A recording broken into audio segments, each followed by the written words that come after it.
what is good? What is going on? And what is cracking? I am Philly Foothills, and I am back in the nest out west, where I'm trying to bring you the best when it comes to Philadelphia Eagles content. And today, I am joined by the man, the myth, the legend, Mr. Gayle Saunders. Been doing Eagles content for probably longer than my kids have been alive. Man, I am so very humbled to have you on my show. Thank you for joining the Nest Out West. And go ahead and introduce yourself to everybody, man. Yeah, man. First and foremost, I just thanks for having me on your platform. Your energy is crazy. I mean, it exudes when you talk. I love the vibe, and I love the West Coast vibe. So I feel like you guys are killing it out there. You West Coast Eagle fans are tremendous. I did party out there when at the Rams game. I tailgated with a lot of Eagle fans out there. It was amazing to see all. I was like, where are all these Eagle fans coming from? And I got one in front of me. But I'm Gayle Saunders from 4th and John. We do Eagles content 24/7. We pretty much we're diehards, kind of like for the diehard brand. Like if you love Eagles content, love draft content, love Eagles gear, love traveling, love tailgating, love going to every Eagle event, and meeting up with great people, other Eagle fans. That's kind of what we try to do out here. So I appreciate you having me on your show. I love it. I love it. Yes, and we do try to represent it very, very strong out here. And we try to make it Caladelphia when the Eagles come play out here. We definitely my eyes are green, so the color I bleed. It's definitely we are Slight very flex, slight flex. We are very strong out here in Cali, definitely. So, yeah, like you said, I know you said you've worked for NBC before. So tell us a little bit what it was like to work for them, and give us a little bit of that background. My first stint with NBC was back in around 2000. It could have been 2008, 9. But I was a draft analyst working with Roto World. Was there for 2 years. Ended up, it was a great experience, just like learning about, because I love NFL draft. And I feel like I tell people, like, if you want to know about the league, then learn the draft, and then the players that you consume every year in and out. Those are players that you study. So like having an understanding of the players that are in the league and their play styles and what fits them better, you'll get a better understanding of the league. But overall, it's just, I'm a draft geek, draft nerd. But our second stint with NBC was a couple of years ago. We were there for 2 years. Our 4th of John got picked up by them. And that was a great experience. Like, you sitting next to guys that you worship, like, Ray Didinger, and being in a green room with him, just talking about football and to see how he analyzes the game, like Derek Gunn, like just being able to like talk to people that you see on TV, and you're just like, this is great, man. It's a great experience when you get to meet people in the industry, and also just in the Eagles community. Like at the end of the day, man, it's all about meeting good people like Birdman, West Coast brethren. That's right. It's just a great community out here, and I feel like it's only getting bigger, and the crazies are coming out, and I love to see and love to meet new Eagle fans daily. So, yes, and thank you, Mrs. Birdman _323. Looks like she's a new subscriber, so thank you for joining us. Thank you for becoming a part of the Nest Out West. And if you haven't done so, I'm sure you probably have. If you're Mrs. Birdman, but go sub up 4th and John as well, because they're doing their thing. And on YouTube, you guys are it looks like you guys are almost like you're right around the same as me, right? You're in that 800 mark. It's weird because a lot of our content was on my old partner's channel, so we moved over, but now it's like, YouTube seems like the place to be. I'm trying to be like, trying to stay here for a minute. We have big followings everywhere else, but we should get this YouTube channel up. And the YouTube community is a whole different community, outside of like Twitter, Instagram, Facebook. they all interact differently, but I'm really feeling the YouTube community right now. I really am too, and it feels like a second family to me. It feels like one that I should have found a long time ago. I know YouTube's been here for a minute. I'm not very technically savvy, like I was telling you in our little pregame Come on, talk. look at the setup, dude. You're tech savvy, right? Come on. I've been collecting gear for years, so I just put that. I'm putting it to use now. So we're just, we're getting going definitely. But so so I wanna go back to draft night in your brain. I want to go back to, the moment when take us back to, when Horn and Surtain come off the board, because any smart Eagles fan would, we were looking for we were looking for a corner, definitely. If we could have got one of those guys, I think we would have pulled the trigger. But when those guys came off the board, and then the Cowboys and the Giants are sitting in front of us, what's going through your mind at that point? Who do you think we're going to get? Well, I mean, if anyone just followed our draft content, we tried to be very transparent this year, and I wanted to let people know how I got to these players. I was my CB1, and I was saying it a long time ago. Was JC Horn. People are like, "What do you mean JC Horn?" I'm like, it's just like, I'm go back and watch the tape. You'll figure it out. Surtain was my CB2. Not that I would hate Surtain, but my top targets, my number one was Devontae Smith. My number two was JC Horn. So the fact that, and I said, if the Eagles can't miss it, the four guys we're looking at are Devontae Smith, JC Horn, Surtain, and Waddle. That's it. Like if you can't get your hands on them, it's gonna be it's a bad scene, because those are the I thought those guys were the dogs. I felt like we were in a situation where rock between we were in a bad situation, because I was like, the Giants are gonna pick they're gonna pick Devontae, and the fact that we moved up, and the Cowboys of all people allowed us to get there for not that for not that much of, what did we give up, a third? Right. That was it. Swap picks in the first, and then gave up a third round. Yeah, I was blown away with that. Floored that you don't usually see that, especially in the first round, and even more so in the top 10 of the draft. Like I've been following football for quite a while, for most of my life, and I don't ever remember seeing that, especially interdivision, like that. That just it blew me away. Imagine if they would have swapped us for the first round last year. We got CeeDee Lamb. Oh, oh. I see. Now that we have Devontae Smith, there's no ill will. There's like we have a. I've watched so much Devontae Smith that I haven't felt this comfortable about a first round pick since Fletcher Cox. That's what I like love. it was like right fit. Like when Fletcher Cox, when we drafted him, I was like, we have to draft up and get Fletcher Cox, and that is on video back in the day. I have YouTube where I'm saying the same exact thing. So just to see that they got the guy that I wanted, it's a great scene. I feel like there's a thing with the identity of this football team. We don't really know exactly who they are. Yeah. You know what I mean? Right. And it was missing from last season. I mean, you add a guy like Devontae Smith, who's got that. He's got that leadership. He's got that want to. He's not only is a dynamic player on the field, but off the pair Right. that up. Pair that up with Jalen. Like I think he needs Devontae Smith more in terms, not just his presence on the field, but his presence up here. Yeah. So yeah, I agree. He's been.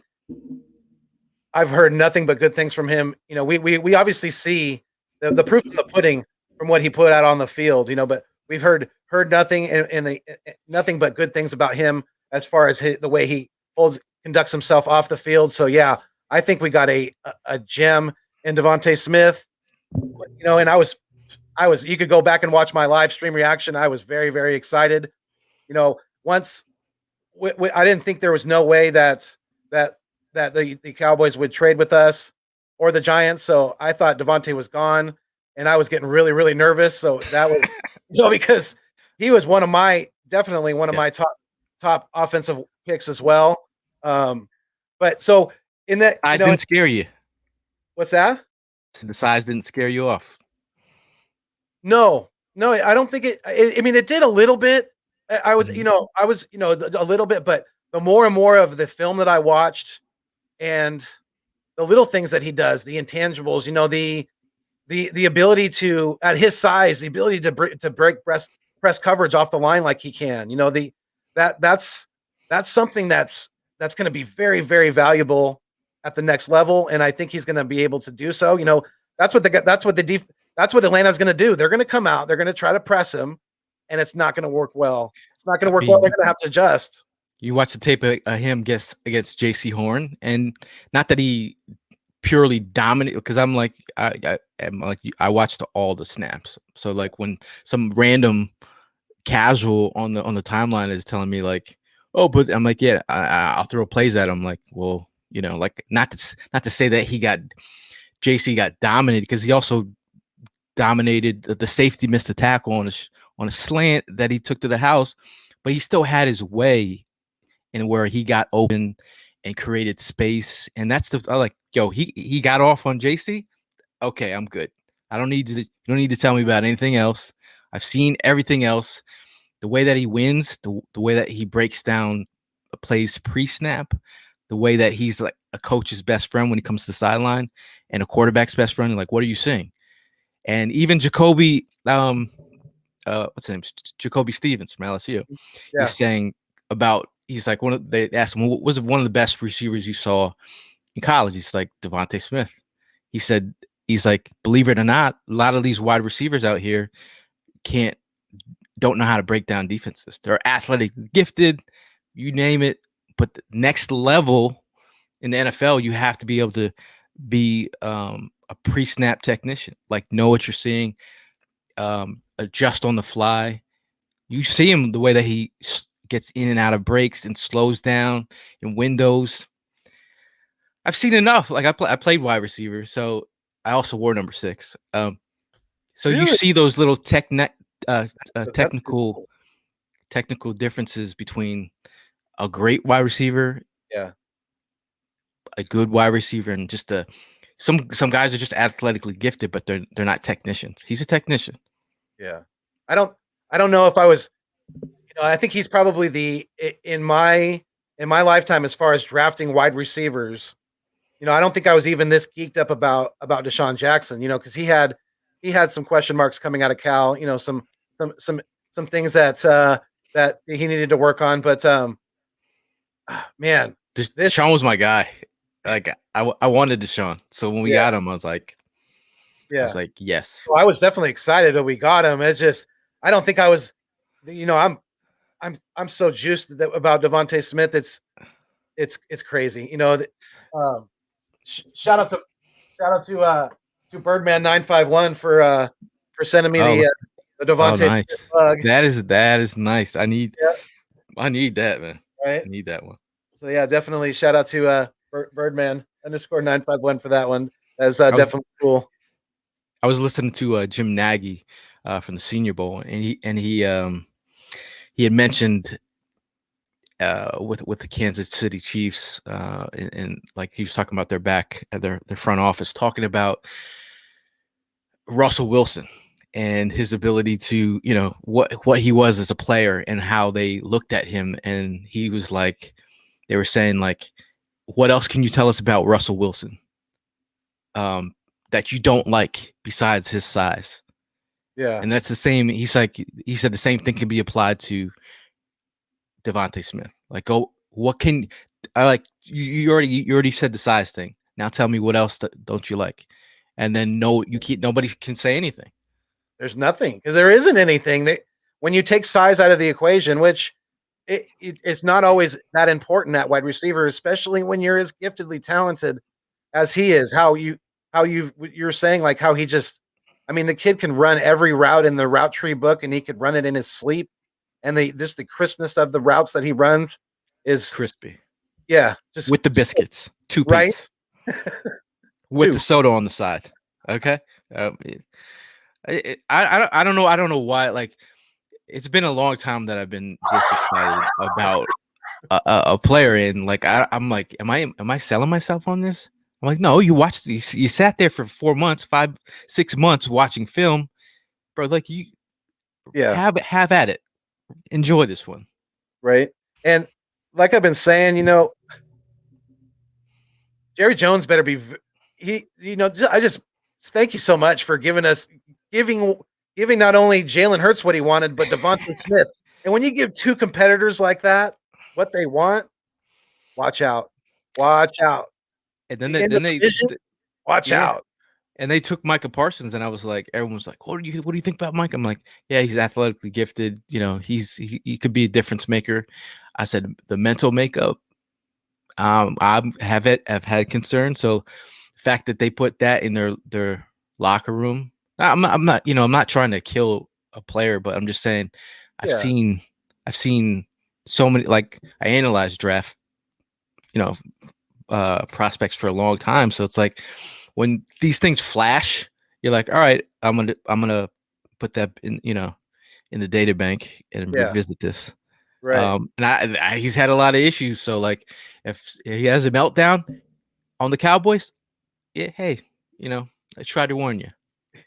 But he's athletically gifted. He's a great prospect in terms of on the field stuff. I'm just, hey.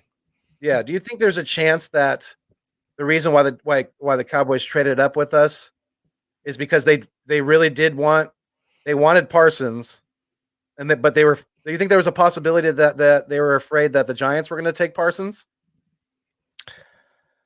I think I mean, the word was it was Devontae that they Yeah. wanted. Right. Yeah, I know. So, that I feel like that they know. I just feel like it was just a perfect opportunity for them, to get that third that third round pick. It made sense, you know, Yeah. and they still got their guy, dude. I mean, the dude's a Cowboy fan too, which is Parsons. awkward. That is kind of awkward, isn't it? Cowboy fans in Pennsylvania, awkward, always awkward. Yeah. I that's so that's funny that you say that because a lot of people are like Eagles fan in California, awkward. And I'm like, But hey, is it though? and they're like, are you So from Philly? you're not.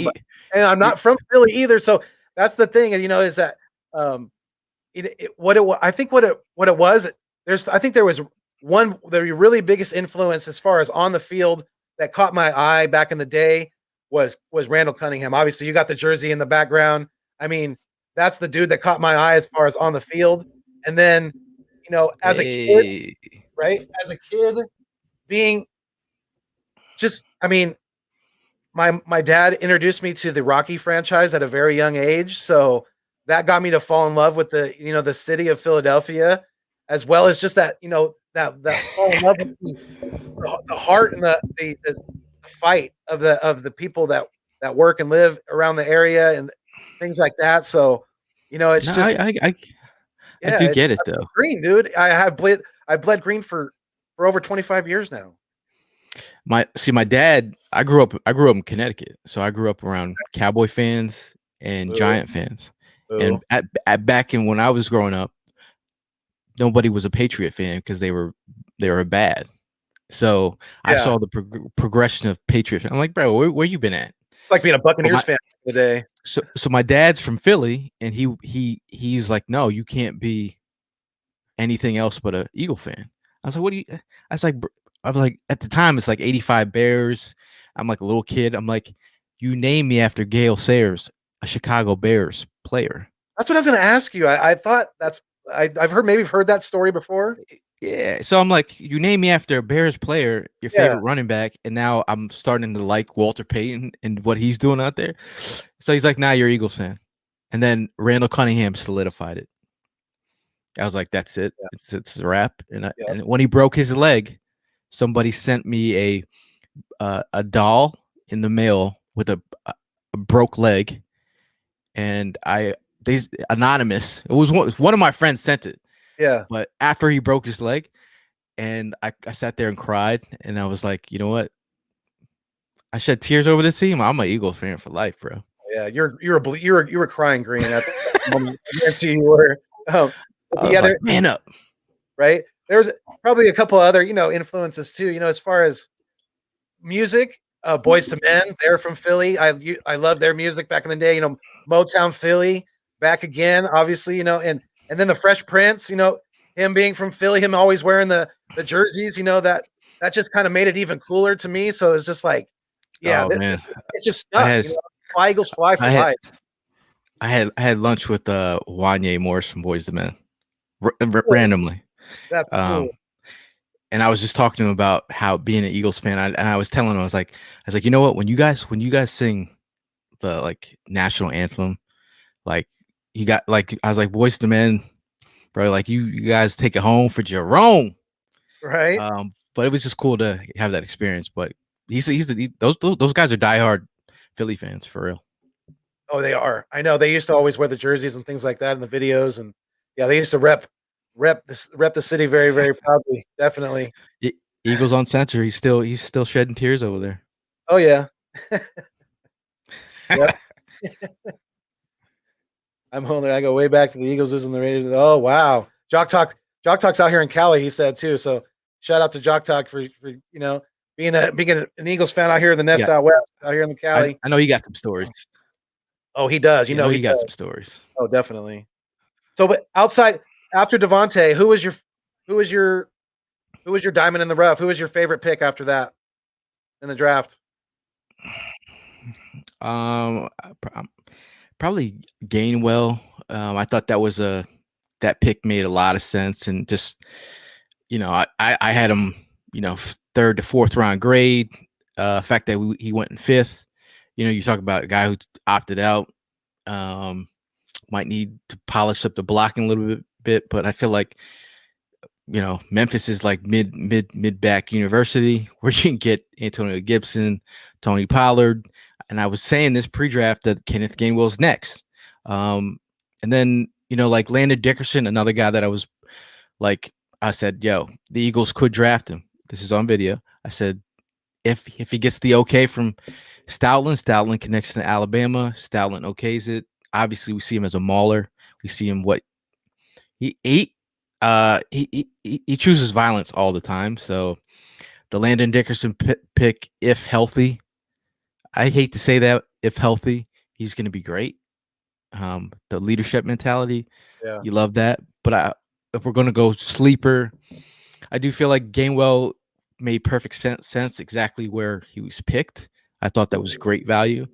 But overall, it's just like, we all had questions with like Zach McPherson, like, because there were some more developed corners that were on the board.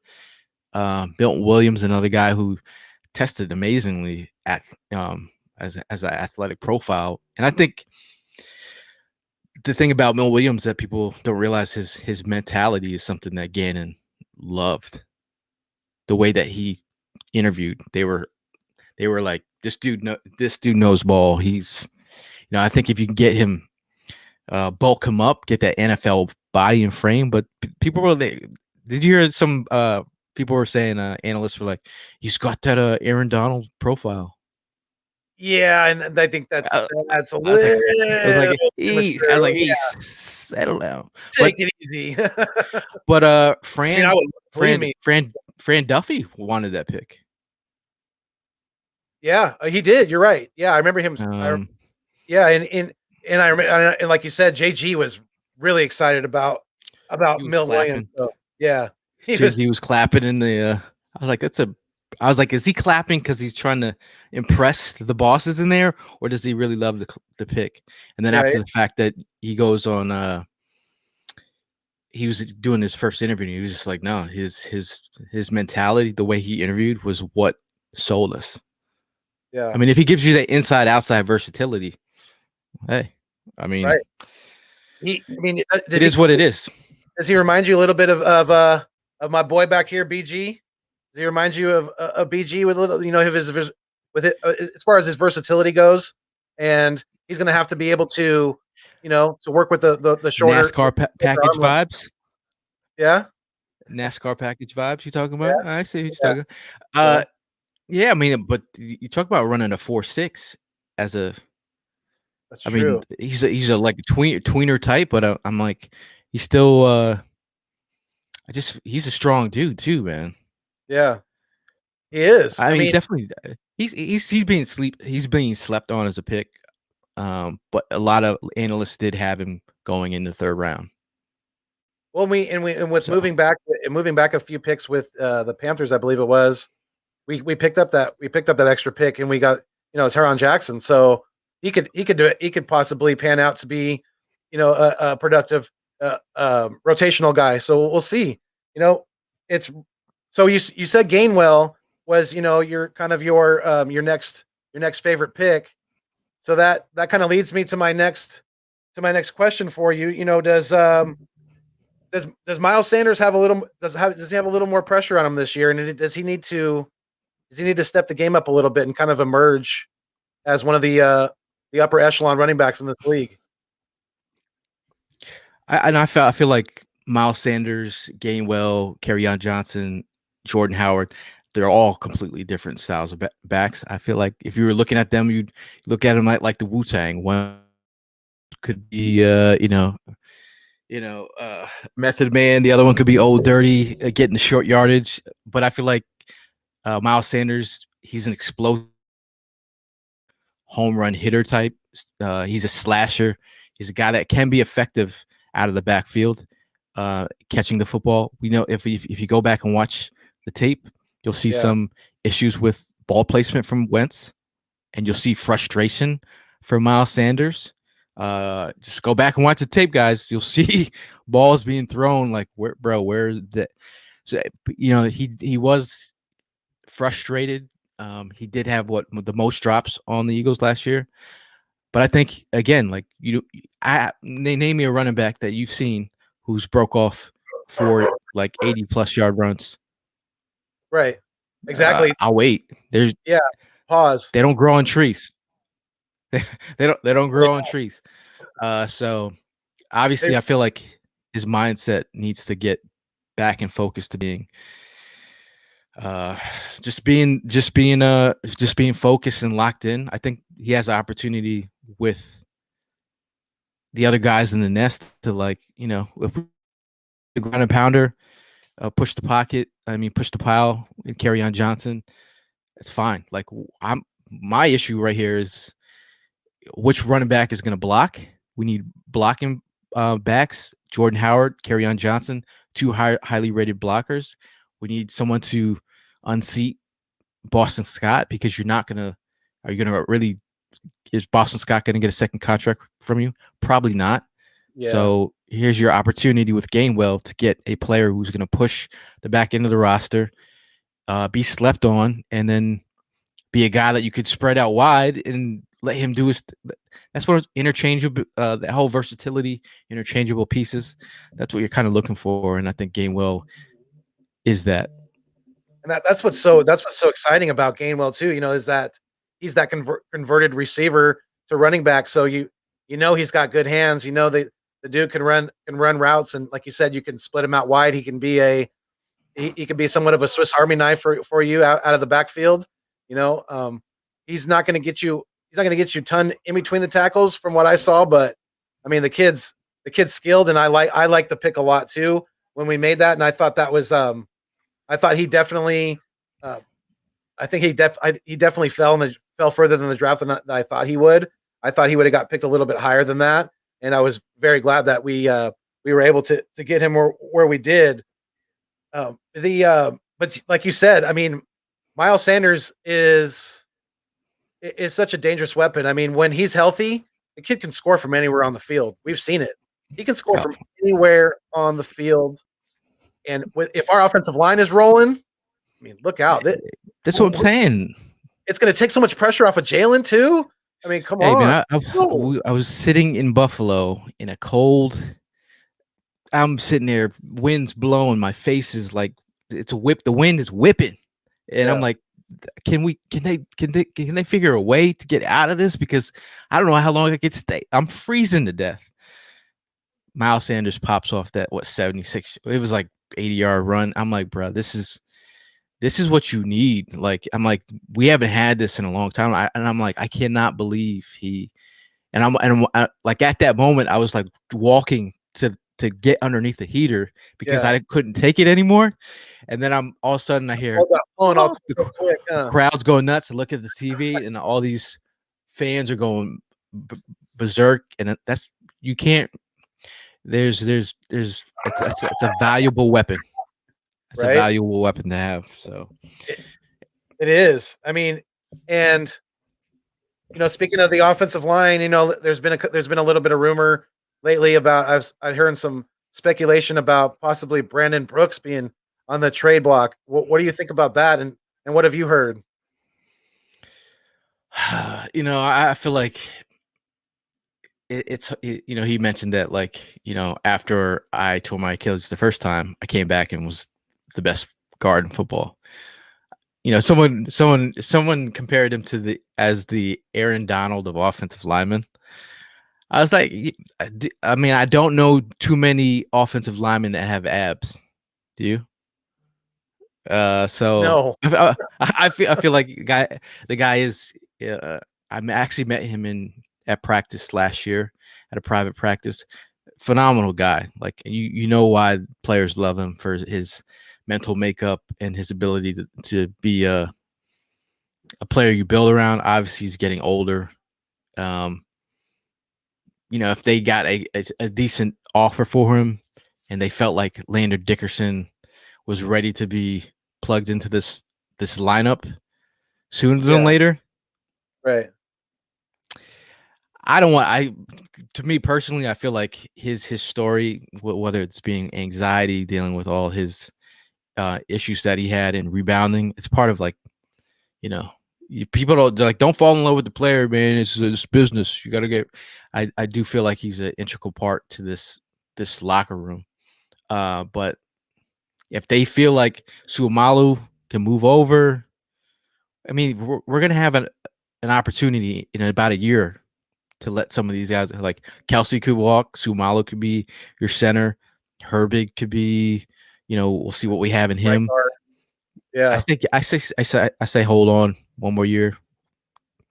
But if they put it out there that he's available, you watch someone else go down during this offseason, interior lineman, that's like gold bullion. Like especially getting pressure up in the interior in the A and B gaps.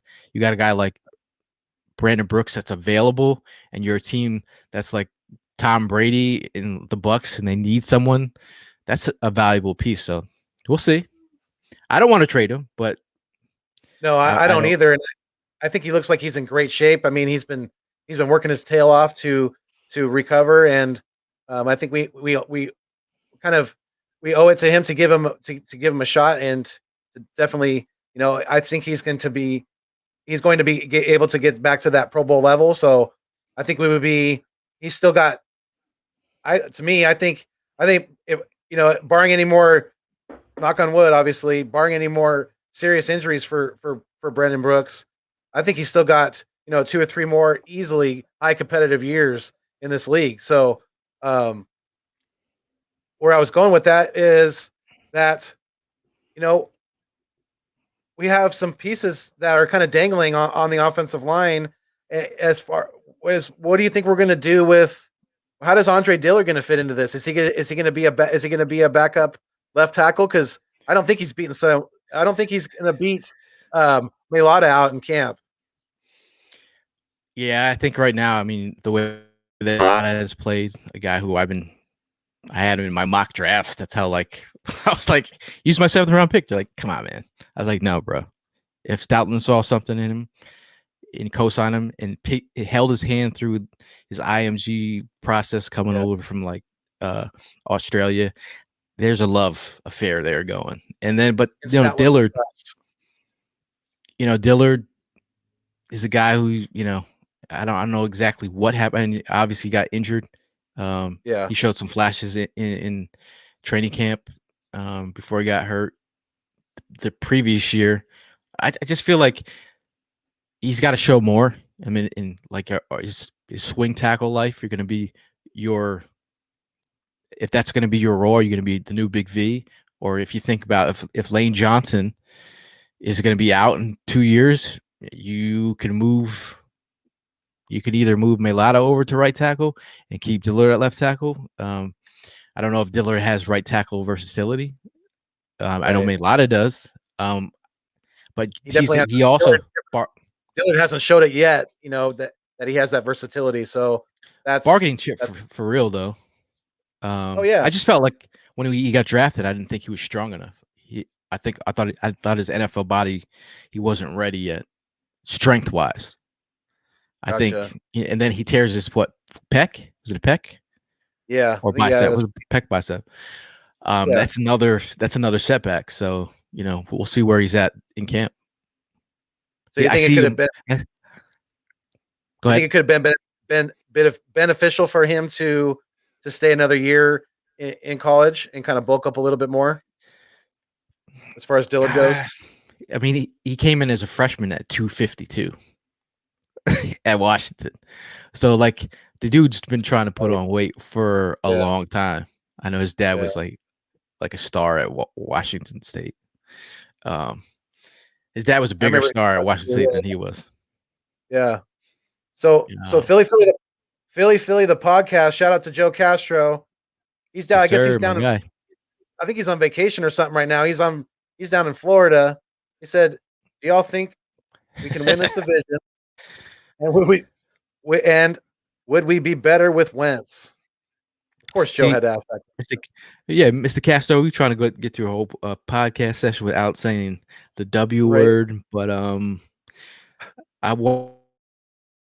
Not like why can't they win? Like you might say, you look at teams that like Washington last year. They had a new coach, crazy system. All these other teams had new coaches. We were the only team that had our coaches coming back, and we had our quarterbacks in place. We had everything in place, and we failed to. We had the rookie coaches coaching on the sideline at times. We couldn't. It was the exact opposite of what you really would have expected. The more experienced coaching staff that had, a Super Bowl winning coach looked like garbage out on the field. I mean, it looked like garbage. I know Mr. Castro is I believe he feels like we could potentially win the NFC East, but this is the narrative and the doubt that I want to be out there about our Eagles. That's exactly what I want people to think, like they can't. I want them to be the sleeping dogs. If you kick a sleeping dog, then MF is going to bite. So keep doubting the birds. That's why where you want. I want people to keep doubting Jalen Hurts. Keep doubting Jalen Reagor. Keep doubting Devontae Smith in his 166. Keep doubting the health of the offensive line. Lane Johnson said, he's like, yo, we saw everything that's been said about us. We were embarrassed, and we know what we put out there. So everybody's been challenged this year. They're taking notes. They're going to be like elephants. They ain't going to forget about all this hate that's going on right now. They're going to remember it for a long time. Oh yeah, they do. And to answer your question, Joe, I think we can win the division because I think our biggest competition, offensive, the best offense is obviously Dallas, but they don't have a defense, and Dak's coming off of a major injury. They have offensive line, issues. New York does not have a quarterback. Danny Nichols is not getting it done anytime soon, and Washington has a very good defense, especially that defensive line. That defensive line is scary with Sweat and Young. I like that. But I like that. Again, I like that Danny Nichols comment. That's nice. Yeah. I like how you stuck that one. Yeah, he's Danny Nichols. Dimes. Come on. Yeah, not Danny Dimes to me. He's Danny Nichols. But yeah, I think we got a very good chance of winning the division. And the second half of your question, will we be better with Wentz? I don't think so because we're building around Hurts. It's Hurts season. We got him the receiver that he wanted, and let's go. He's going to have a healthy offensive line, a stable of running backs behind him, and our defense outside of cornerback and But the it's funny second. because you say, What were you gonna say? Sorry. we what would we be Wentz? Um, we actually got to see that last season. Who was better when they stepped in? Right. Like the fact that Hurts had a better season than Wentz did in only 4 games. Wentz looked. It's really what version of Wentz would you be getting? We have to ask that question if we was coming this Yeah. year. Right. Because we saw 3 different versions of Wentz.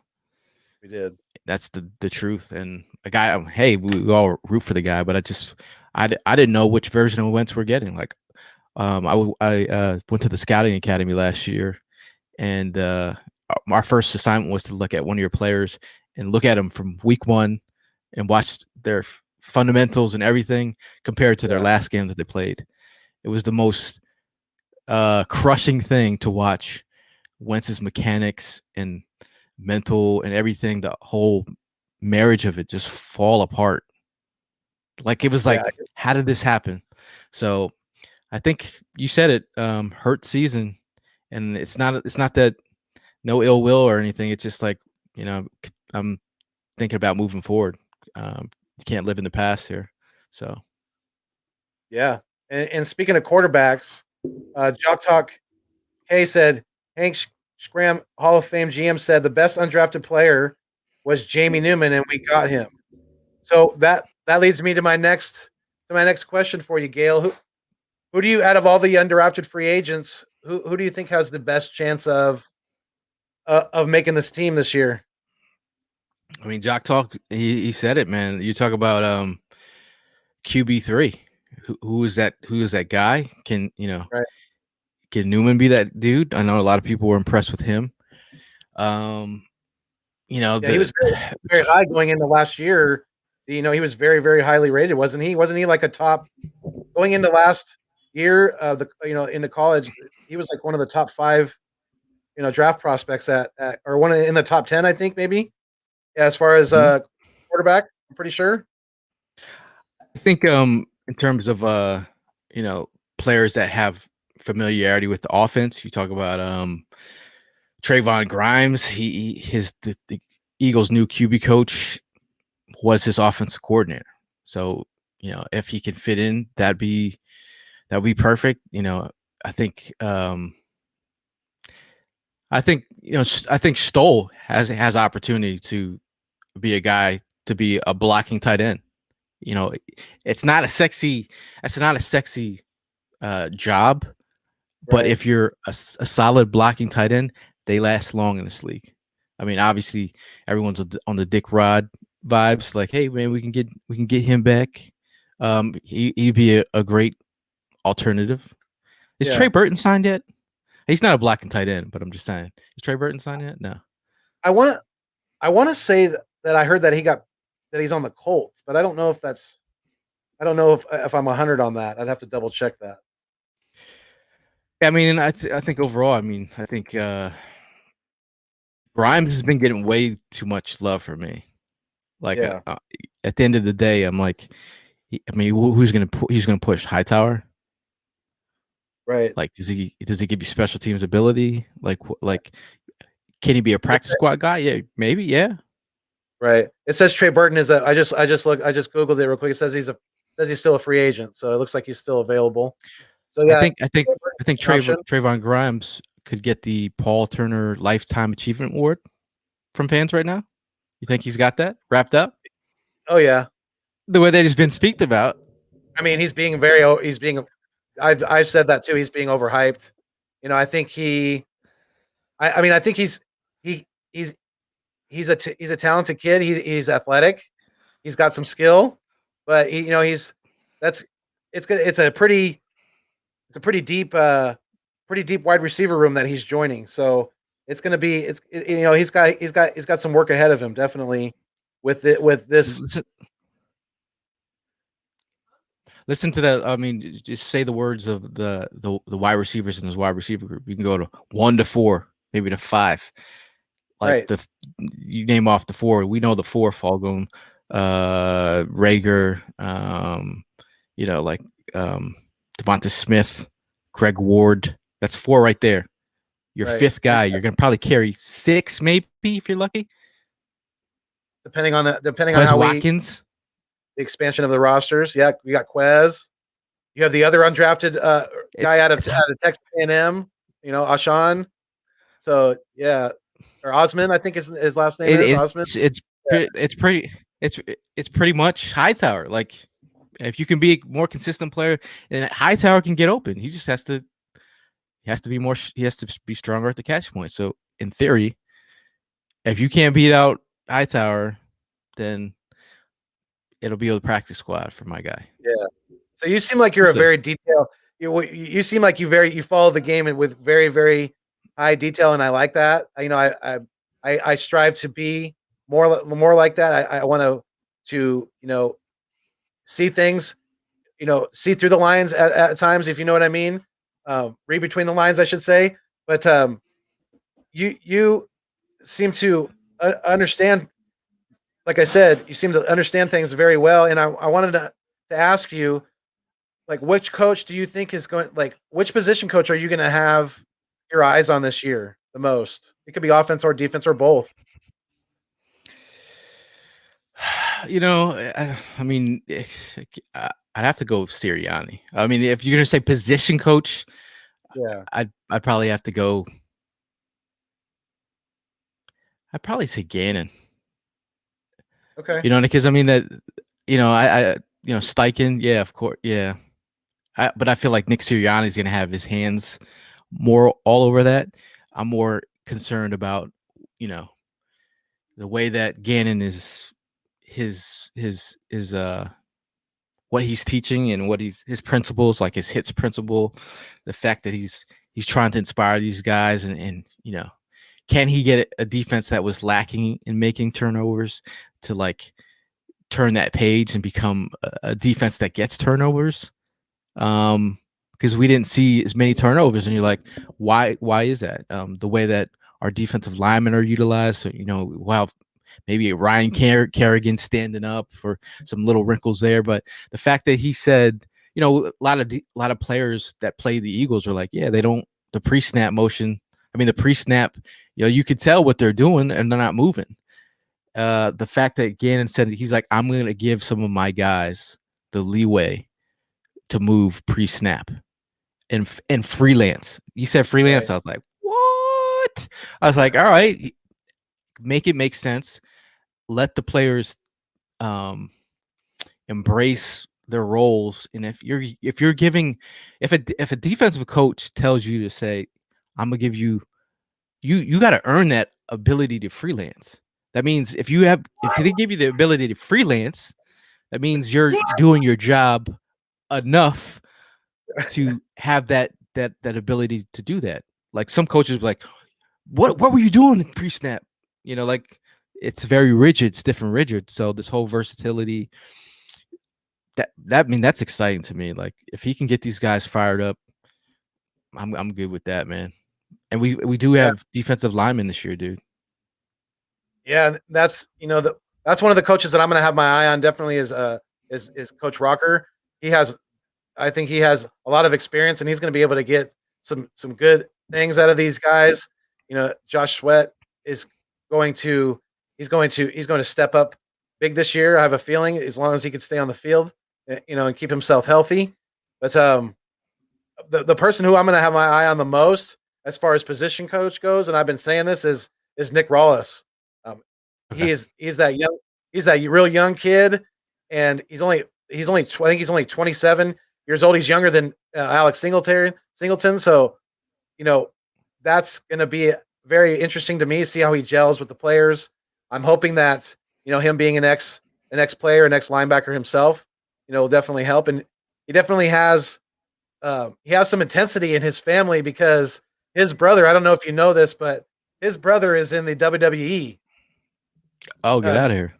Yeah, his brother is his name is the wrestling name's escaping me at this moment, but his brother's in the WWE, so he definitely has that fire and that intensity in his family, in his blood. So I'm expecting good things from him, and he's got what were your thoughts on were you when we signed Eric Wilson? Were you excited, surprised? I mean,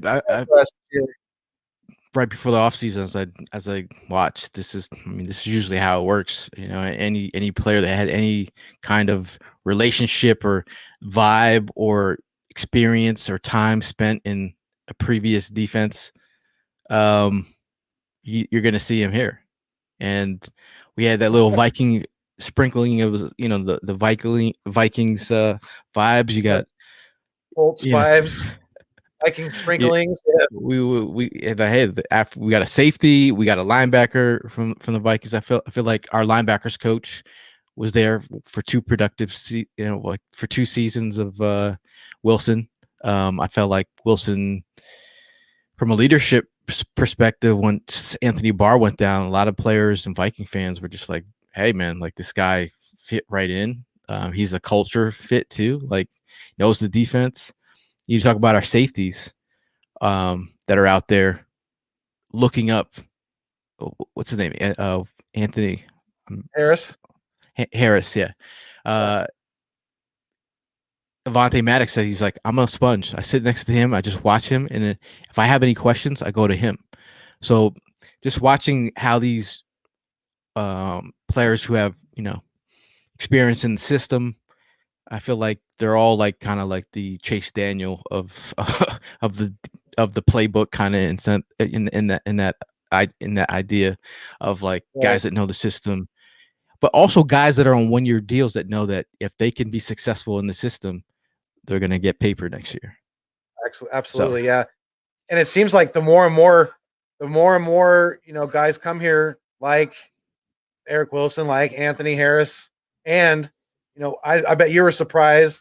I think I was when Ryan Kerrigan signed here. That just to me that's speaking more and more volumes of how JG is respected in this league, and guys are wanting to play for him. They talked about being sold by some of the players, and I think it's you look at guys that like Fletcher Cox, who's going to get that double team. Think about Hargraves, who played better at the end of the season. Talk about his lack of opportunity, not because of skill set, but I mean, you had Sweat and you had Chase Young, who deservedly so with their ability and fastballs off the edge. You're talking about I think Kerrigan is a guy who wins with he's a technician, savvy veteran, and he gets pressure with limited snaps. Now he'll give him an opportunity. Like he's just talking about like, oh, he can come off the bench. Like, I don't know, Kerrigan's coming here like, bro, I could start here. Like, forget that. Yeah. Right. Like I could start here. Like, and then Sweat and Barnett, they can rotate in. Because I feel like, again, man, I think he's got a lot to prove. He's not washed by any means. I just feel like we all know what kind of nuisance he's not washed at all. I mean, the guy only played 32% of the snaps last year, and he still had 5.5 sacks. So I mean, that's right there. Just that and those numbers right there tell you all you need to know about Ryan Kerrigan, whether he can still perform in this league. And I know damn well that Lane Johnson is very, very happy that they're only going to be battling each other in practice now and not in games. But a sneaky thing about that is like, look at his production against the NFC East. We're talking about 13 and a half versus Dallas, 13 and a half versus the Giants, and I think 13 versus us. I think he had 6. There's a part where he had 6 on Wentz alone, I think, or 6 or 6.5, something like that. Wentz alone. There's a part of knowing it when you know the players and you have a versatile skill set, and like this dude's got the Batman tool belt of like signature moves where he knows a lot of these players. He knows the NFC East. Why not stay in the NFC East and flourish? Right. And if you're also getting rotational, like, bro, if we have Sweat just coming in, like, I love Sweat too. He, limited snaps, gets production. Barnett, I know he's dealt with injuries being healthy and everything. But hey, man, we got some guys in here, and we got some rookies to come in and like. I saw Brandon What are your Graham thoughts talk on about Teron Jackson. What's Yeah, that? what are your thoughts on Patrick Johnson? I was on by Sheer Randall. Shout out to by Sheer Randall. I was on his channel not too long ago, and he was really high on he's pretty high on Patrick Johnson, the guy that we got at the end of the draft. What are your thoughts on him? And what did you see on film? That was one of the guys that when they drafted him, I was like, oh, nice. Wasn't on my radar. I didn't, but I felt like again, he's not. What was he around 250? His weight? Yeah, I think so. Yeah, that sounds about right. Maybe I think I, 260. I think Yeah, he's the guy that can pretty he light. play that could stand up? Are they looking at him in that sense? Right. Um, but overall, I think you're just adding is he going to be the next Casey Hill? Like you always want to bring in an edge rusher late round, compete on the back end of the roster, see if he can get. Yeah, it says Remember he's we six. get I have down he's 6'2", 240. Patrick yeah Johnson. 240. So I mean Yeah, that's what he's I kind have. of lean, kind of Yeah, lean. he is But definitely. um, Brandon Graham was saying he said he liked how they both came in and they're rocked up. He said usually I'll see guys that'll come in rookies and they don't look the part. He's like these guys like actually look the part. He said he's like they're in great shape. And he's impressed with what he sees so far. So we'll see, man. Yep. What's up, Yeah. man? Sports talk with Let's Go Birds. Shout out to you, brother. He said what's up to both of us. He said what's good, goated Gayle. Go to the goatee, man. Yeah. I thought he was calling you the goat, like the that either one works. Either one works for Gayle. Oh, no goat over here. I'm just a regular dude like you guys. He says has going 10-7 this year. Oof, Interesting. oof. What's your what? I know it's early, How you but feeling about that? what's your You season feeling prediction? you feel I mean, I'm I would be I I think have a I feel doubling like our that win they could total get from last year. Go ahead. Sorry. 8-9. Yeah. You said 8-9? Yeah, I You would be say happy with 8 or 8-9 9 and 8. wins. Yeah. Yeah. If yeah, if they went 9-8, I would be impressed. That to me that would be an impress, and that's all you need to win the NFC East. To be honest, you can go 500, close to 500, to win the NFC East. Yeah. Think about it. I agree. It's been that way for several for multiple for several years now. So yeah, I mean, um, sports talk with Let's Go Birds said we could be top You 10 know, in sacks, top 10 in forced turnovers because we really emphasizing forcing turnovers this season. Yeah, I mean, there's going to be lots of there, that's the thing about JG. He's going to be very deceitful about what he shows you pre-snap and then what he gives you post-snap. So our defense is going to be very exciting to watch. I can't wait. I'm almost I'm a I am I'm more of a defensive guy by nature. So to me, I'm excited. yeah, man. I just really feel like it's a big question mark on defense because you don't know who they are now. You know what I mean? Like if you could take them by storm Yeah, for half the season, because now the league is like, who are the Eagles? Like I don't know. We don't know. We don't know. right. They have an offensive coordinator that's never been an offensive coordinator. They have a defensive coordinator that's never been a defensive coordinator, and we have a head coach who's never been a head coach. So good luck trying to figure out our schemes. We're Because gonna we we're gonna don't pull know. from They they, mouth, they right? got they got the new We're gonna punch coaching scent in the air freshener hanging right now. Oh Um, yeah, right for now sure. everything's great. The team's loving each other. It's. I think it's just good vibe, and it's not even like this is cliche to be like, oh, the energy of the group is one of the big reasons why this team was lacking last year. It's not. It's not BS, man. Like the number of players that I heard from last year and stuff that I was getting, it was a wreck. The locker room was a wreck, and Yeah, it was split it down the was. middle, man.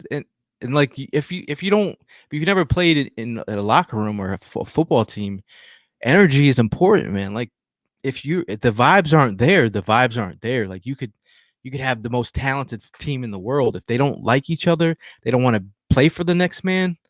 Like go back to the in 2017, there was this story about like this guy, his daughter was a babysitter for one of the football players.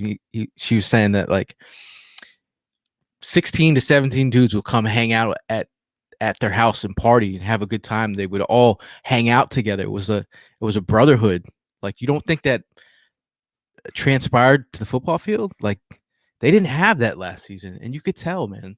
Even some of the Yeah, players are like, um, some of the veteran players. One veteran player had said that the veterans on the team had apologized to all the new players that signed with the Eagles. Are like, this is not how we do things here. We apologize to you for being leaders of the locker room and not representing the way we should. It's because it's not like this. So they yeah. went through something bad last year, and if this team likes each other and they want to play for the next man, sky is the limit. As long as there's It no is. blue tent. And with it, I mean, like you said, that that cohesiveness, that positive energy in the locker room. If everybody's not on board with with the the same goal at hand in any team sport, you're not going to win. You're not going to be successful. So we have to have that, and that's going to be there's going to be a big change of as far as the chemistry goes in the locker room and things like that this year. I think guys are very excited to play for the new coaching staff, and they're ready to work and they're hungry. So and they've already been out there in OTAs and stuff like that. I mean, is there is there anything that's caught your eye at all, or anything that you were nice to see, things like that? I think Devontae Smith has just looked as advertised and more. The coaches have been very high on him. I feel like As extra crispy as always, huh? Two with piece, the two piece and the soda on the side. yes, sir. I think Jalen Rager. I think he feels. I feel like he's. I don't know if he's his own worst enemy. Um, but I think he dealt with a lot of the way that he handled his situation. I think if he's able to turn that into positive energy for him, and whether it's Yeah, his workout, whether it's him producing on the field, I just want him to know that there's a lot of fans out here that are rooting for him. Like oh, there might be the two or three that are in your DM with some crazy shit. There's thousands of us that are here like supporting your career. We all see that you were not utilized correctly. We yeah, all realize that pre-snap motion was not part of which should have been. Uh, you should be getting jet sweeps. yeah. Uh, Come on, man. Like, can we talk about how ridiculous the play calling was last year? Like, we know Wentz is successful rolling out to his right. Um, I mean, it was so plain Jane. I mean, I've seen better offenses in high school than the offense that we were running last year. I mean, come on. It was they so were. predictable. It just looks so bad, man. Like in the 5 years of us podcasting for Fourth and John, we've never had as much intel and chirping that was coming out of that locker room. Like I've never seen anything like it, and I was like, and it got to the point where it's like, I'm gonna do my own homework. Like Yeah, I don't I don't report everything on the timeline or put just things that I kept hearing. I was like, this is weird, man. Like there's a lot of stuff going on here, and it looks exactly what like what I'm hearing. So from right now, the aura, the juice moment where uh Jalen Hurts, it feels like he's got the juice. The players are talking about him like the he's dog. got the glow, man. He's a He's got dog. the glow right now. We'll Yep. see. Like we'll see, man. It's very it's a changing the guards. Like you've been there. I know you're old enough to see when Randall took over, or like a McNabb took over, or like you know Wentz Mike, took over. yeah, or the Michael Vick era. Yeah, I've been through it all. But Yeah, yeah, I mean you've been there. Like you yeah, know when when the changing of the guards happens, it's either like you know it's either a great thing. For right. the most part, it's been a pretty decent. Even when Nick Foles took over, changing of it happens, man. It's and that's where we are again. And Jalen Hurts, he's progressed from Yeah. his freshman year And like you on. said, the offense was just he was speaking of Jalen Rieger, he was so just frustratingly unused in the right ways. You know, he just was not put in the right positions to succeed last year. And now that he's going to be not the primary target for the most part, you know, he's going to probably be the third target or even the fourth target with if Dallas Goedert's on the field, or you know if but he's going to eat in the slot is what I'm trying to say. He's going to eat. Rieger is going to eat in the slot. I'm pretty confident about that. I think that's definitely going to, like I said, it's going to take the pressure off him, and he's not going to have the other team's top defender on him anymore. I think he's a volume guy where he needs to get his hands on the ball. Like for Yeah, me, I need to give him jet sweeps. I need to give him quick hitches, slants. You kind know, of like Quez. Quez is like the same way to me. They're volume guys. They definitely, you know, get him it's get him some quality over touches, man. quantity. Yeah, I yeah, mean, it is what it is. Like everyone keeps on going back to Rager's numbers, but doesn't look at Wentz's numbers, doesn't look at Ertz's numbers, D-Jack, Alshon Jeffrey, Miles Sanders, Dallas Goddard, all had career lows. So the and that, fact is everyone had a bad year last year. right. And you touched on it earlier. A lot of people want to look at outside of him being healthy and staying on the field.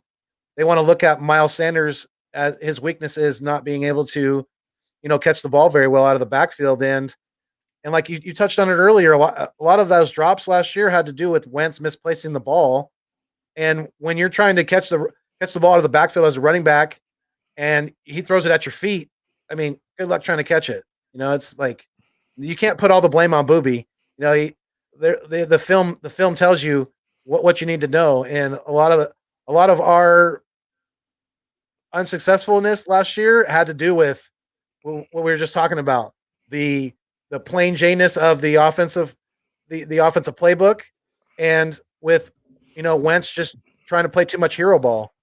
You know, I mean, I that was my nickname was Captain Save a Bro, because he would check into that Captain Save a Bro moment, and you would see it would see where it would just take over, and you're like, bro, you didn't have to roll out, and where you no why are you throwing it there, and or yeah, the fact that you're getting booed by um fans that aren't even there over the loud system.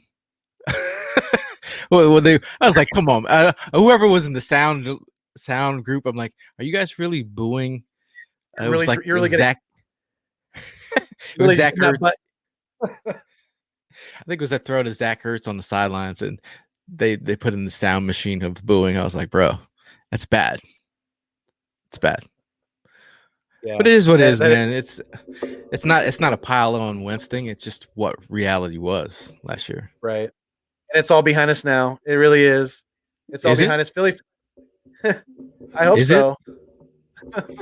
Are you as an Eagle fan? Are you even keeled, or are you a dude that might throw some shit at the TV, or yell at the TV, or you just even keeled? Oh no, I definitely I'm not quiet during football games. Yeah, yeah. You'll see. You'll see. I'm probably going to do some live streams during games this year. You'll see. I would not say I'm even keeled at all. I'm very nervous. I'm very emotional. Yeah, I go through the highs and lows. Definitely, I'm a diehard dude. I bet you do too. Yeah, I'm a psycho. Yeah, I'm both. I'm I'm very even keel, but if I see something and it's not happening, then I'm like, bruh, like come yeah. on, man. I'm not like crazy the whole time. I mean, I could sit down and I could have a beer and watch a game and take it in. And I'm not like bouncing off the walls every second. But yeah, I definitely have the emotions going during the game. That's for sure. But Billy Philly, the podcast said I want to see Jacoby Stevens get a roster spot too. Yeah. Maybe at linebacker. Mm, that He's could the be it. hybrid type. Right. Did you see him light up Devontae Smith like a Christmas tree? That hit on No. Devontae? Oh yeah, yeah. In the LSU Alabama game. Mm. Yeah.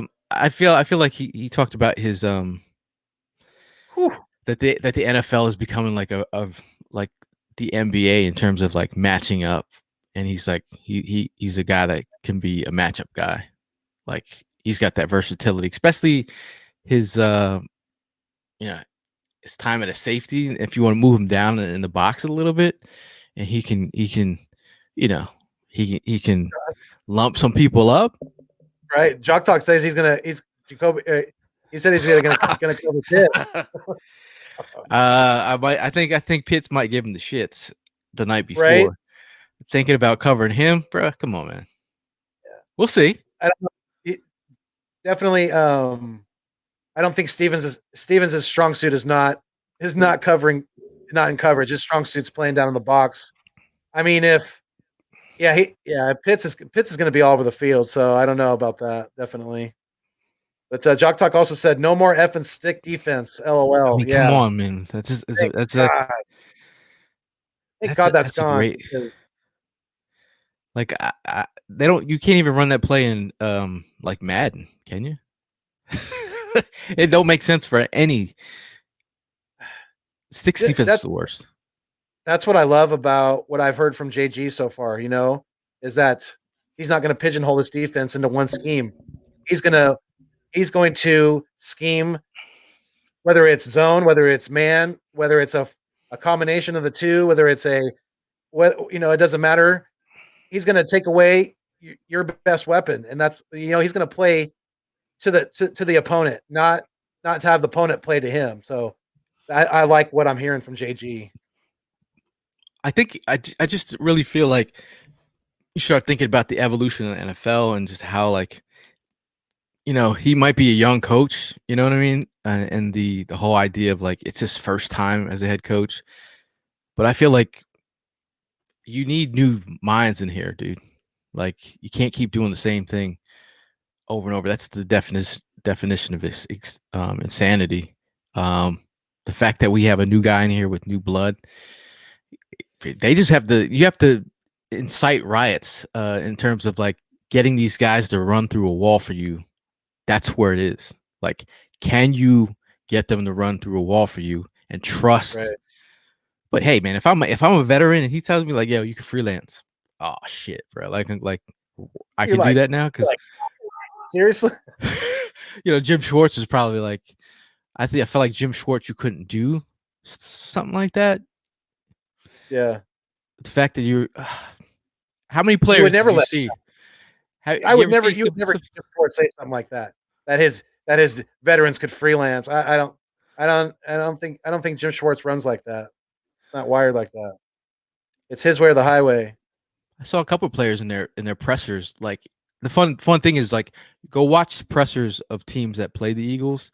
Like watch them give their pressers on their own like teams' websites and the way that they'll Yeah. talk about seeing what they're seeing and breaking down the Eagles defense. You're like, bro, they knew the Eagles weren't. They knew what the Eagles were doing. They knew that they didn't move around.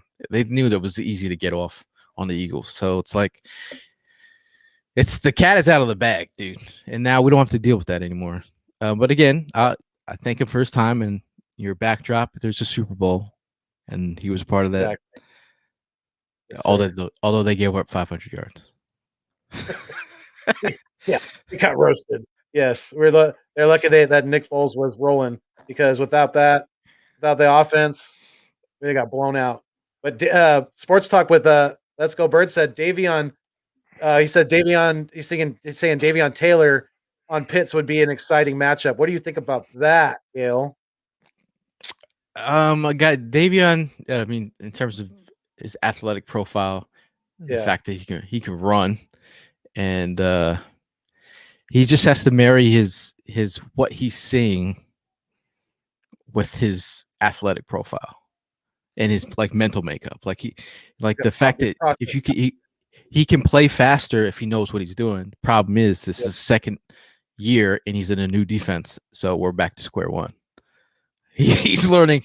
He's learning a new defense and new responsibilities. But hey, man, in theory, we got some dogs in here. You got Wilson, you got Singletary, you got Davion in here. I mean, We'll see. I'm not. A lot of people hate on T.J. Edwards. I thought T.J. Edwards did pretty solid last year. I thought. Yeah, I mean, I was not overly impressed, but I thought he was a pretty good guy for us last year. I mean, in terms of role player, yeah, like 2-down thumper, right? Can he be exposed on third down? And that's the idea of like you're hoping and wondering if Davion Taylor could be a guy that could be on the field for 3 downs and be in space. Right. The way that he can close, I know he. One of my friends was saying that he during the offseason he stayed close. He didn't. A lot of some players leave during the offseason. He stayed close to Novacare. Okay. Yeah, he really just wanted to figure out, the next steps and be involved and be ahead of the curve. He's definitely locked in and ready to go. That's cool. That's good to hear. Definitely, you need to. He's a young kid, so he needs to focus. He needs to keep his keep the distractions to a minimal and work on his craft. But Jock Talk said Landon Dickerson doing cartwheels at his size is amazing. LOL. I hadn't seen that. Can move. You haven't seen that? No. At what's his name? He recently was doing cartwheels. Yeah. What's his name's pro day? Quarterback from Alabama. Oh, Mac Jones. Every time I say Mac Jones, I say it in the Mike Jones fashion. Mac Jones. Mac Jones. He was doing a cartwheel in the back during his pro day. Okay, I'll have to check that out. I didn't see that. That's funny. He's a fun dude, man. Like he could definitely. He's gonna fit in. He's gonna fit in with this offensive line group for sure. Not like a funny ass offensive lineman. Bunch of characters, dude. Kelsey, Lane Johnson. I mean, these guys are full of entertainment, full of just life, and it's beautiful to see. They asked him like, what did you know about Philly before you got here? All I really knew about Philly was cheesesteaks and Meek Mill. So I mean, hopefully his time in here is going to be more of a dream versus a nightmare. Right. And I'm sure once he has his like that one. Well, he's probably already had. I did. Yeah, that was good. I'm trying. It's no Danny Nichols, but it was good. I caught. I'm glad you said that. That was good though. But I'm sure he's already had his first cheesesteak, so I'm sure it's all downhill from here for Dickerson. But he said Sports Talk also said Dickerson starting week 1 or after, but next year he's definitely starting. And just don't know if he will be on the field or be able to stay on the field. Yeah. What are your thoughts on that, Gayle? Do you want to see him this year? Do you need to see him on the field this year? I mean, he's ready to go. He's ready to go. And I feel like you're talking about a guy like if he's an upgrade over Suamalu. Right. I mean, Suamalu was a guy who's he actually can play 5 positions on the field.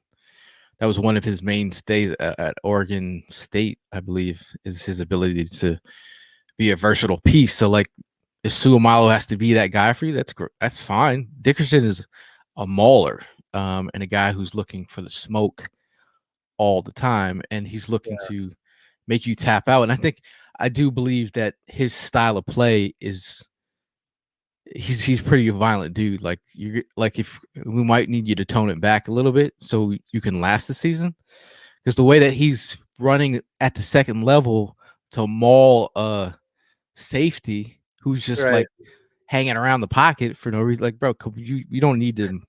We're good. We're good with that. Like, Yeah. I he's agree with you running though. around like trying to kill someone. Yeah, if he's ready to go, I mean, and he can, if he wants to, and he can beat out Sayamalo in camp, then I say let's roll because not on the field experience, he's going to be able to learn a lot from Jason Kelsey. And if Kelsey does hang him up next year, then he'll probably slide into the. I would say it's Yeah. definitely he would slide into the center position without it. It'd be a very easy transition. That's what Kelsey said. He said he talked about they asked him who would be the guy that you could see that would take your position. He's like, when I leave, Isaac Sumalu. So now I like that too. Week 8. Yep. If he best man wins, dude. I don't have this, play Alshon late in the season because he's Alshon. Like, best man wins. If we, it's a young man's game. Yeah. Jock Talk said I have better plays on Madden than Doug Peterson had. Yeah, I'm sure you're not the only one. I'm sure there's some kids in high school that can draw up some better plays than Doug was putting out on the field last year. Hey, you want to know what I run in Madden? I run 4 verticals and I change my plays at the line of scrimmage. So I have no playbook. I just finesse. I start reading pre. I'm like Devontae Smith reading pre-snap. I'm where the safety shifted, and I just run on the fly. Yeah. Hurry up. Hurry up. Picking it apart before it even starts. Yes, sir. Starting it from at least. Let's see. I already read that one. My bad. Oh no, I didn't. Dickerson starting from at least week 8 or after, but he's definitely okay. Yeah, he just yeah. That was Sports Talk's comment earlier. we talking Madden. Right. We talking Madden. in my Iverson voice. Practice. me and my dad, that's all we do, like all week. Every week, every day, pretty much he'll look at me like, man, we talking about practice. and then I go like, franchise player. And we talking about practice. Not a game. And he'll be on the other side of the living room. Not a game. Not like it's something we do, man. I love that. I'll never stop talking about that presser. That presser was that's so iconic with AI. It never gets old. It never does. That's awesome. It sounds like you and your dad have a really fun relationship with that. It's cool. Yeah, he's a joker, dude. That's where I get it from. Right? I was gonna say the apple doesn't fall from the tree. Hey, are you a Sixers fan, by the way? I am. No, you're a Lakers fan with that hesitation. Oh no, I'm a NorCal guy, dude. I was born in Sacramento, so I mean, I'm a Kings fan, definitely. Early Webbers, Chris Webber days, definitely. Yes, sir. Peja Stojakovic and Vlade with the hitting the triples and the threes. Oh yeah, but yeah, I've been getting more and more into the Sixers. Definitely, been definitely following them more and more. I haven't been following basketball super closely, but been getting into it more and more recently. Jock Talk said Fulgham was leading receiver from 4 weeks, then Doug benched him. Yeah, I mean, what are your thoughts on Fulgham, Gayle? I mean, I really thought that he showed last year that he can be that X guy. He can start in this league and he could be productive. I think he's the guy that, like, he had an opportunity and he showed up and he showed out. And the feeling that I got when he went up over Humphrey and what was his name? The other cornerback from Baltimore. You know what I'm talking about. Yeah, I do. Marcus Peters. Yes. And he grabbed that touchdown. I was like, bro, this guy's like going off. But I feel like there's a part of his game there. Maturity might be a thing. I know a couple analysts spoke on it about his, and Doug Peterson actually talked about it in a couple of pressers. They were talking about him as a,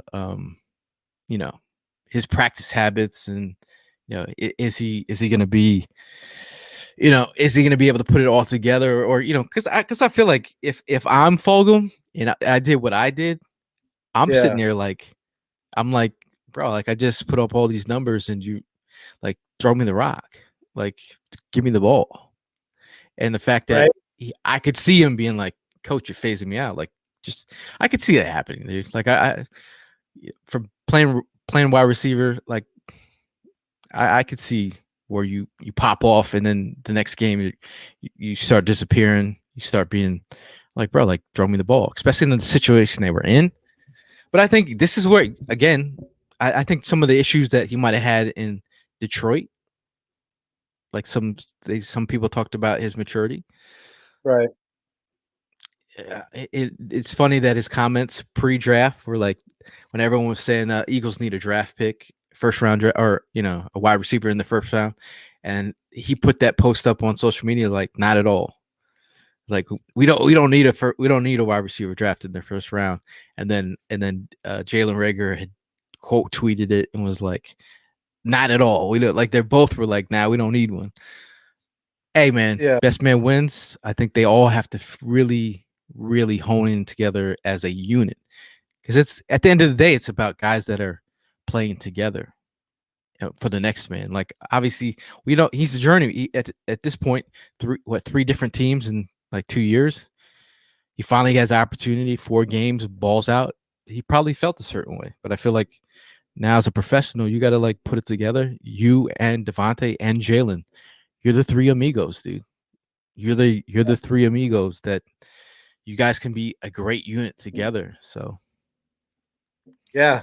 I definitely, I really do think they can too, and it's it's going to be up to Sirianni and Steichen to put these guys in the right position, and I think they will because we know Sirianni has that receiver background, like yourself. So he definitely knows what they're thinking, and he knows how to put guys in the right position. He's shown that throughout his coaching career.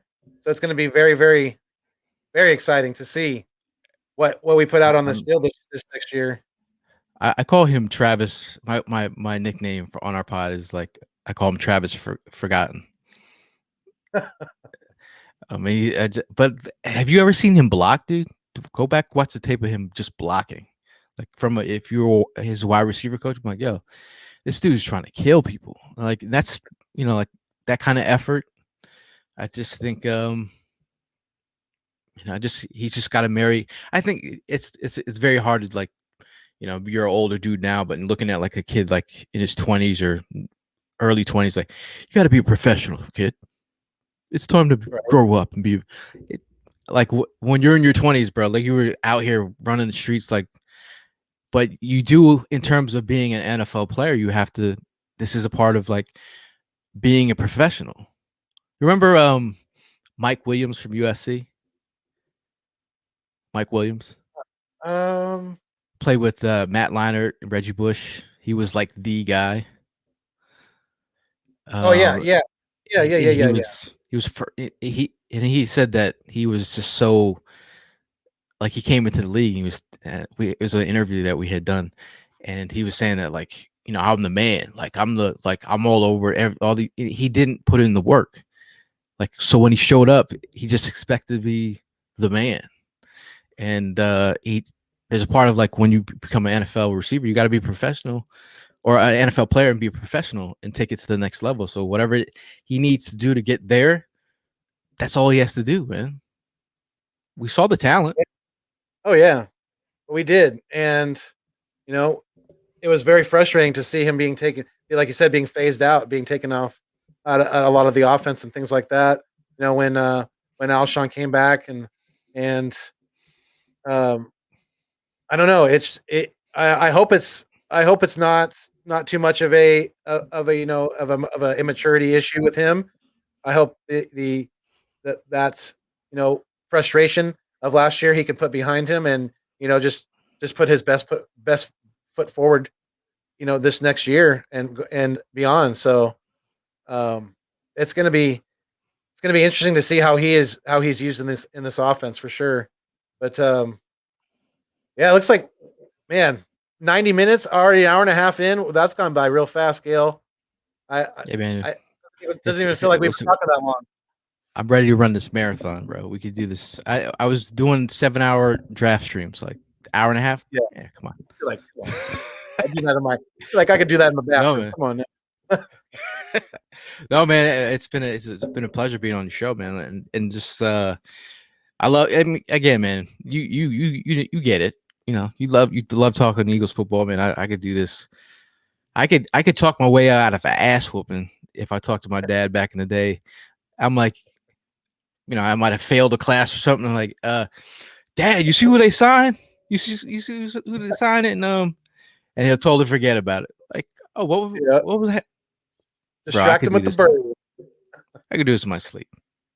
Yeah, I know you can. And you know what? I really, really do very much appreciate you coming on the show with me. I think we're gonna wrap. We'll go a few more minutes, but Okay. did you have anything you wanted to talk about with me besides all we've Um, already talked about? are you going to tailgate? Are you going to any away games? Are you going to come to Philly, perhaps? Oh, that's definitely Have you been to it's in the Philly? works. No, I have not been to Philly yet. To be honest, to be 100% honest with you, I have not been to Philly yet. Woo! So I gotta hook up with my boy Gayle here when I do get out there. Yeah, man. Well, hey, man, we'll take you out. We'll show you around, and I mean that's pretty much like that's really what it's about, man. Like really connecting with people out here, and you come to Philly, we take you out. We'll have meetups, or when Yeah. we go out on the West Coast. Are you going to Vegas or anything or anywhere around there? Are you going to Dallas or any away games or anything like that? Or are you going to be pretty much at home? No, I definitely am trying to work on the making the Vegas game. I really want to make that because that's See the something that I tickets? think could be doable. Yeah, I know they're expensive, huh? We're like talking $600 to $800, bro. I mean, come on, man. I don't know about Wow. that. I don't know. I'm still working on Vegas. I'm not sure. But Yeah. I am talking about Dallas and Denver right now, Okay. and Okay. then Carolina, ATL, and then all the home games at the Eagles, and then Washington, Giants. So I'm gonna see my fair share of games live if That's if awesome. everything's back to normal. You know what I mean? Yeah, and it should be. It sounds like there's going to be fans are going to be back at the link this year, so it's going to be rocking and rolling. I hope, like you said, but knock on wood, everything goes well. But yeah, looks like Lenny Endzone chimed in here a little bit. You said laugh out loud. What you got, Gayle? You know how we do it out the nest out west. We got to bring in some Shout of the out, best. shout out to Lindy, and shout out to the rhymes. This guy, yo, you be rhyming. I see you. Oh yeah, you know how to do it. Were you You've a heard. part-time rapper? No, I just do it. I just do it. Just do it in my, just do it for fun. Just do it in my spare time. All right.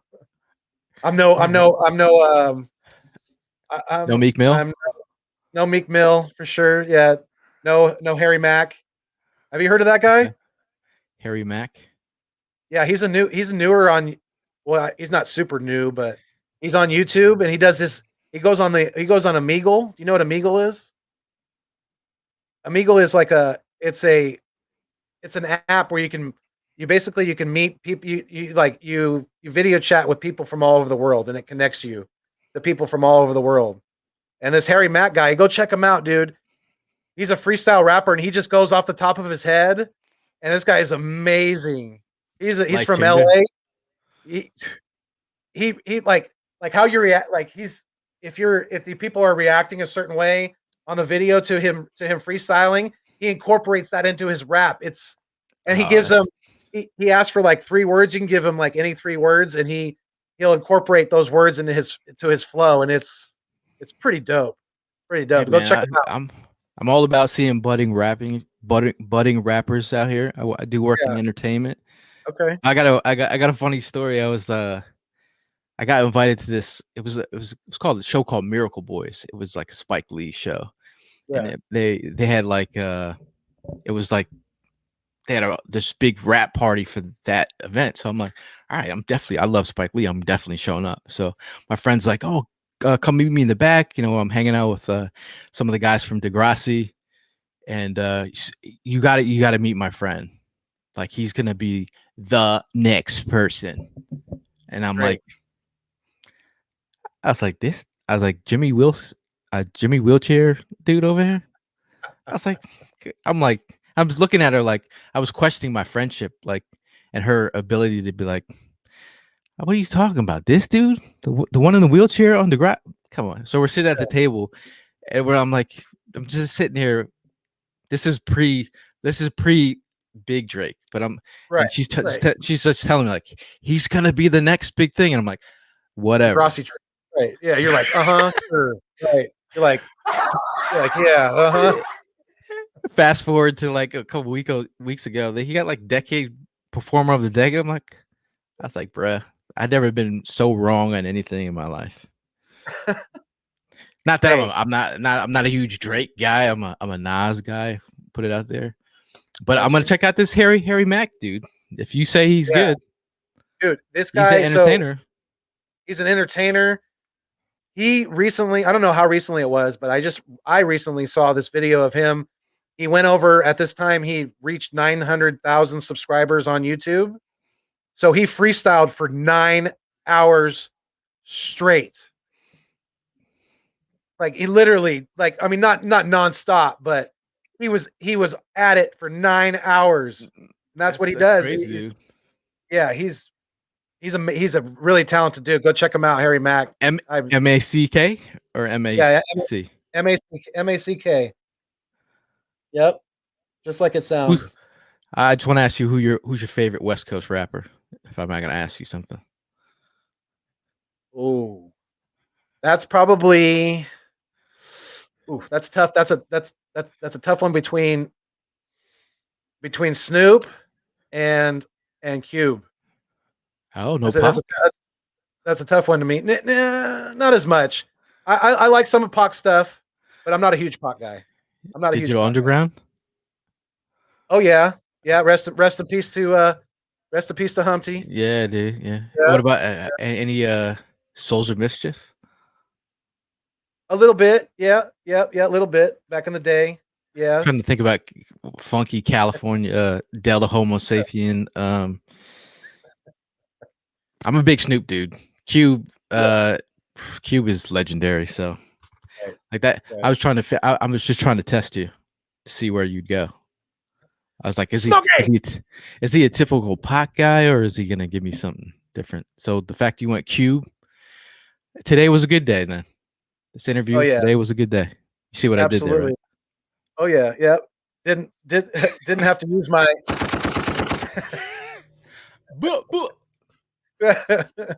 Yeah, No, man. it was a very good day. Um, another rapper. I don't know if you've heard of him, but he's from Canada. Mercules. Have you heard of Mercules? That dude. It's good. He's real good. He's probably one of Canada's best rappers. I would Oh, is say. that the dude that just got arrested or something bad Big. He's happened? a big heavy set. Big heavy set dude with a lot of tattoos. White dude. Yeah. Okay. Yep. Yeah. Yeah. I didn't hear about him getting arrested, but that's No, possible. wrong dude. It's some other dude from Oh, Toronto. okay. This guy's damn. This dude looks like a bodyguard, dude. Right. Yeah. Mercules. He's dope. He's got. He's got the scar on the face too. Yeah. He got stabbed. Yeah. He got in a bar fight. Yeah. Yep. He's been through it for sure. Makes it Yeah, even better. he's a dope lyricist. He's very, very good at what he does.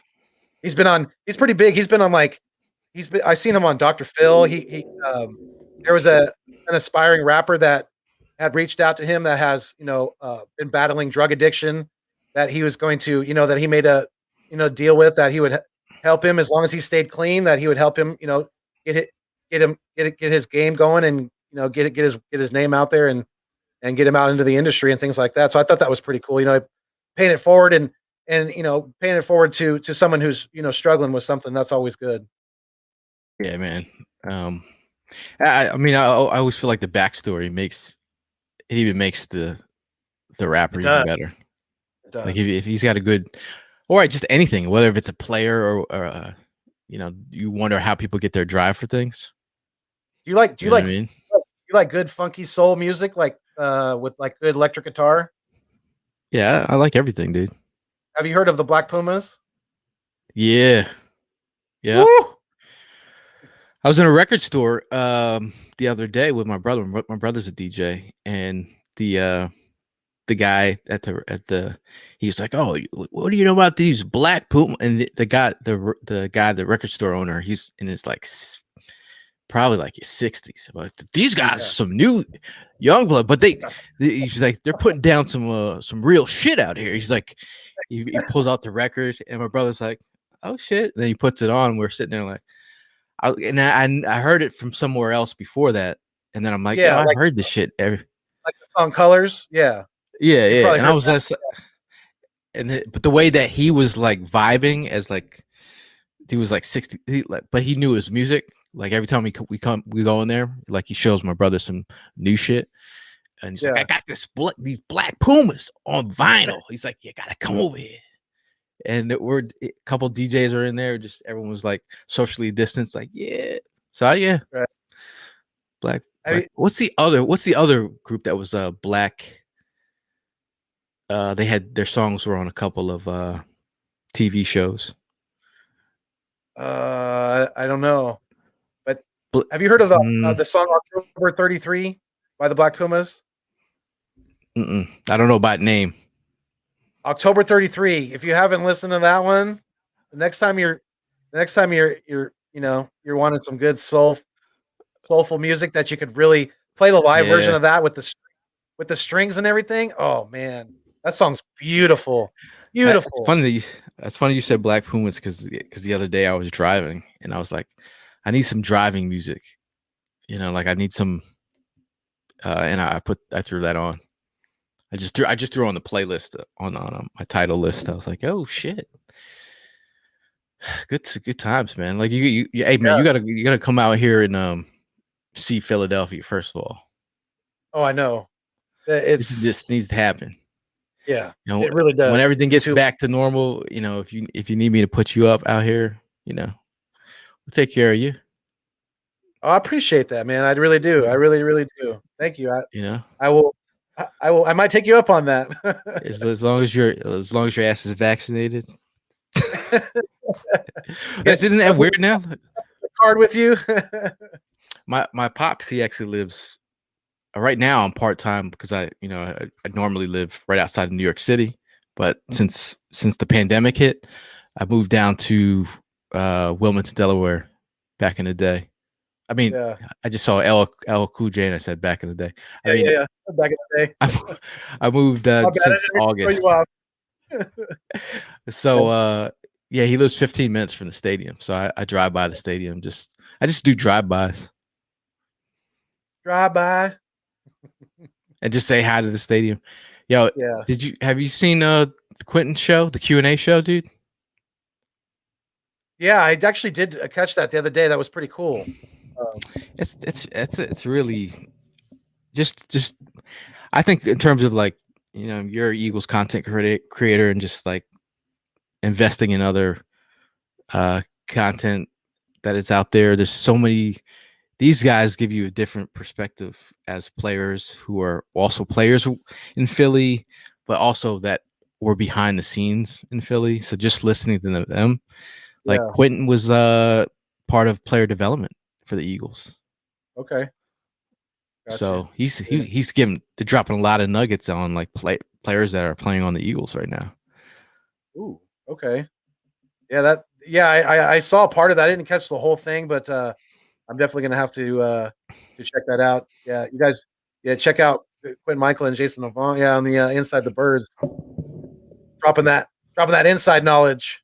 It's always Oh, good he to he get. dropped some dropped some stuff about Wentz not being able to Wentz getting through his reads, and I was like, wow.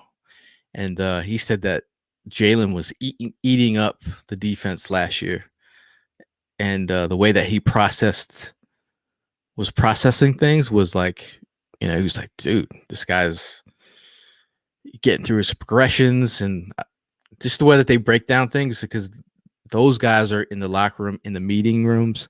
They're giving you a lot of really great intel that no one is giving. So I definitely encourage people to go out and check their podcasts out. Yeah. And speaking of number 2 for the Colts, he just, to me, and I said this early this past season. He just never seemed right after that hit he took, after that concussion he got from Clowney. I don't know if there's been any lingering effects from that, and time's only going to tell, because if his play continues to fall off like it did last year with the Colts, then there's something's going on. Something's going on upstairs with Wentz. And I've heard some, I've heard some really, I've heard some things that, like, I don't even know if I could. I don't know if I'm out of line to even say it, so I'm not going to say it. But I've heard some things from behind the scenes about after that happened, after the hit that happened, just in terms of like relationship and broken trust and between Wentz and the organization. And it looks like what happened last year. Like like if we see a bounce back year from Wentz and he lights it up, there was more to it than just a bad marriage that happened between the front office and Wentz after last year, and then the mistrust of that they drafted Jalen Hurts, and that was pretty much it. And then he was looking over his shoulder, and that was it. Yeah, and he was. I mean, the bar was set really high for him too, with Foles winning the Super Bowl, and with that, like I said, the bar just being set that high, then he wasn't able to hold up to the pressure from not only the organization but from the fan base. This fan base is very, very critical when it comes to the play on the field. So he just wasn't able to. He wasn't able to take it. He wasn't able to take it, and not everybody can play in the city of Philadelphia. If there was a statue of your backup quarterback outside the stadium, if you were Wentz, would that affect you? I'm asking you. I think it would. Yeah, because I mean, it's like now I got to win a Super Bowl to live up to the expectations that he set. I mean, yeah, I was actually there for the unveiling of the. I was there for the unveiling of the statue, and I got a piece of the statue for being there, shaving of it, which was kind of cool. But I remember when they opened that thing, and I was just like, the first thought I thought, I mean, because as an athlete, I was like a Jordan guy. Like, I would be like slighted by shit like that. So when they unveiled that, I said, oh man, if I'm Wentz, what does that make me feel? And people will say what you want about the stat, whatever. That would bother me. But it is what it is. Yeah. I'm not taking back the moment. I'm doing the backstroke in the Super Bowl still. So right. Me too. I mean, I was in tears that night. I literally was. Did I play with Vic? My third favorite, first Devontae. Now I did not play with Vic. I did not play at all.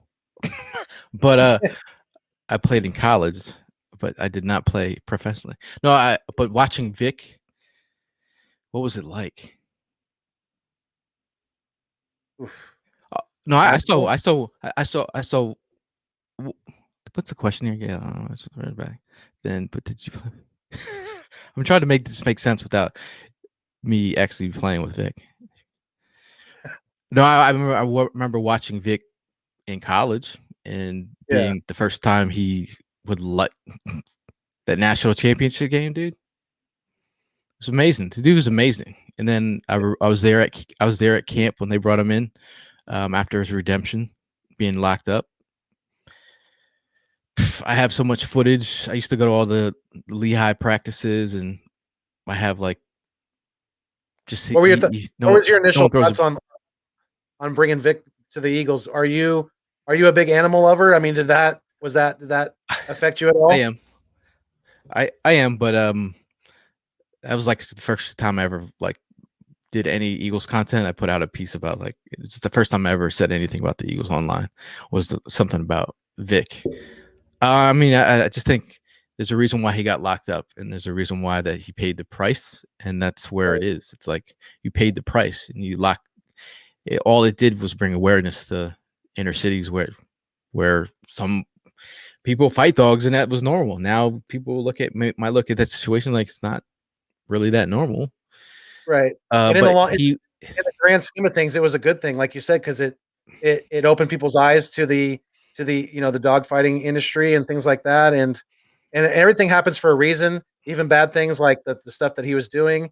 But like you said, he paid his debt, and he should be able to continue his career and not be held to such scrutiny, like I he mean, was. definitely, it was a redemption song, and you saw what he did on the field. I mean, the performance Yeah, against Washington. right. Wentz was jealous of Rocky.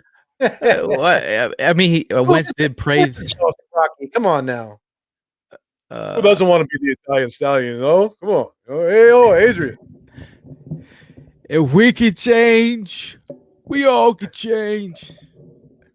It's not how hard you can hit. It's how hard you can get hit and keep moving forward. How much you can take and keep moving forward. That's how winning is done. There you go. I actually do the I put on the James Brown "Living in America," There you go. Yes. and that was my Rocky that was Ford. my shit. Yep. If I was probably a Man. baseball player, that would be my like come up song. Oh heck yeah, that would be cool. That'd be a great freaking walk into the plate song. That'd be awesome. Philly, Philly, uh, Philly, Philly Mike is in the Philly, house. He was in the house. yeah, Philly Mike's my dude, man. At work listening. Philly Mike's everywhere, bro. Like Philly He Mike's is. everywhere. Him I and Joe love that Castro about. are like those two are killing it with the big time interviews too. They're like, I mean, every time I look around, Philly Mike's got Dave Spadaro on there, or he's got a player, and then Joe Castro's got Philly the podcast has got. He just recently had Ryan Kerrigan on there. Yeah, Those guys yeah. are killing it. Dude. Those guys are killing it. Shout out Our to fir- our them. first our first biggest our 100th episode we had Dave Spadaro, and I'm looking at Spuds, and I'm looking at him like I was like, bro, like you're Dave Spadaro, you're here, Spadaro. Spud. Spudaro. Uh, Peyton What did Manning's Jock Talk tattoo. say? Jock Talk said when Dawkins punched Quentin was funny. LOL. Well, that was back in the day, huh? It was a recent the other I guess is the recent podcast. He talked about that. I didn't get to watch that one, but I feel like that's a good story. That must have been a camp brawl. I'm I assuming. I was sitting in the end zone and had my zoom lens, and I have probably about it was the most amazing catch I've ever seen Avant make. He was like spread out like this. He dove like about I'd say like 7 yards in the air, Superman. fully reached out, and I Yep. have every single shot until he catches the ball. I Oh still want to wow. give him I still want to like frame it and give it to him. I just have to go through all my footage because I have like tons Yeah. and tons of footage. But Yeah. I just want to like give that to him as a present one day. Because it was the most amazing catch. It was at Yeah. Lehigh. You never went to Lehigh either, bro. Oh, I got to get out there, dude. I do. I It's know. over. They don't have practice at Lehigh anymore, but it was the most amazing experience for any Eagle fan that has ever missed those moments. It's the Yeah, best. that's really cool. I'm glad you and lots of other people got to experience it. That's for sure. Richie MC said, "Does Indy need to remove Peyton Manning statue for Wentz?" We'll see. It's Oh, possible, but they're not going to. So he better get over it. But then again, I don't know. That's a whole different scenario. Peyton Manning didn't win a Super Bowl when Carson Wentz was on the Colts. So that's a whole nother story. it's funny that Andrew Luck is not in the league anymore. Like That's everyone was crazy. like, he's the next Crazy. Peyton Manning, and the fact that I was his body blown away must when have he been. retired. You said you look a little hurt in the face. No, I'm good. Was he on your fantasy quarterback? No, I was just blown away that just blown away that he retired at such a young age. I mean, I know he's got he got paid already, and he's got his family has money and things like that. So it's not really money's not the thing for him. So it was like you said, it was preserving his body. He was getting Took beat some up. shots, man. He took some Yeah, shots. did. He stopped protecting himself. Yep. But he was my fantasy quarterback. So shout out to you, man. Appreciate you. Hey, there you go. Um, Use some subs. I drafted Andrew Luck right before he retired, and everyone the joke was on me. Joke was on me. Yeah, Andrew Luck, dude, he wasn't. He definitely was not. He could have definitely been a productive quarterback for many more years to come if he wanted to be. But Hey, man. it's his life, it's his body, it's his decision. So I mean, not many people can do Geico commercials as the caveman and be the quarterback of the Colts. That's that was better. That was even better than Danny Nichols right there. That was better than Danny Nichols for sure. Hey, man, I'm trying over here. Rocky 3 went out to the West Coast. Clubber Lang was the shit, dude. He was. So who was your? I mean, it's Apollo, bro. who's the best villain of Rocky for you? I liked the fact that Apollo turned villain into his best friend. I thought it was the transformation was the best. Right. But Yeah, I was an because Apollo guy. I liked Apollo better than Rocky. well, yeah, I mean, hey, he's like you said, made in America, dude. That's your jam right there. So it's like, come But I on. was just like, yo, Apollo is the shit, bro. Like, how do I? And I bought the Rocky and the Apollo fighter dolls back in the day. But Apollo was my shit. And then remember when Commando was was it Commando, right? With Schwarzenegger? no, it was a Predator. It was Oh, Predator. with Apollo. Yeah. Carl Weathers was in Predator, absolutely. Yep. Carl was the shit, bro. He went, he went out like a soldier in that movie too. He's in the And he lost. Mandalorian now. Is he? I didn't know that. That's cool. Yeah. Not that I run the Carl Weathers fan club over here. Let's not get it twisted. I have a question for y'all. What would this win situation be if Luck was still in the league? You're Well, probably playing for Carson, Carolina. yeah, right. That's yeah, I think so. Shout out to my homegirl, Football Kelly. She said that a trade was Yeah. on the table. Oh, was there? With Carolina. Okay. Carolina had interest, and then some people were downplaying it. But she, from her source, there was an offer on the table. Gotcha. Jock Talk said no. It was pregame hype. Dawkins punched Quentin in the ribs. LOL. Oh, okay. Well, I mean, imagine if Dawkins had bad breath and he gave like those hype up speeches pregame. Like, how could you tell Doc, like, bro, could you just get it out to it? You couldn't. You just like bad breath and all. Right. You just have to fight through it. Yep. You just have to suck it up. Definitely. Man, man, listen, the Hall of Fame induction, we went out there. Amazing. We're holding up signs, right? That's this Dawkins poster that we had made up, and we're just like hyping people up. They're about to get their signatures, right, for Dawkins. Yeah. We get to the end of the line. This sweet woman comes up and she's like, "Baby, where did you get that sign?" And I'm like, when an older woman grabs your hand, she just politely says, "Baby, where'd you get that sign?" And I'm like, this sign? I was like, we made this. And then she's like, "Where can I buy one of those signs?" I'm like, well, we actually made it. We could, I guess, get you one if you really wanted one. And she's like, "Of course." And then I look at her and I'm like, I said, "Connie?" And she's like, "How do you know my name?" I'm like, I said, Connie Dawkins? And she's like, What? how do you how do you know me? I was like, you're the backbone behind Brian Dawkins. Like you're the one that saved his life. You're the one that and she's like and then she's like, she had her like, I was like, yeah, you're a celebrity too. I'm like, she's like, why don't you just wait here? Come hang out with my family.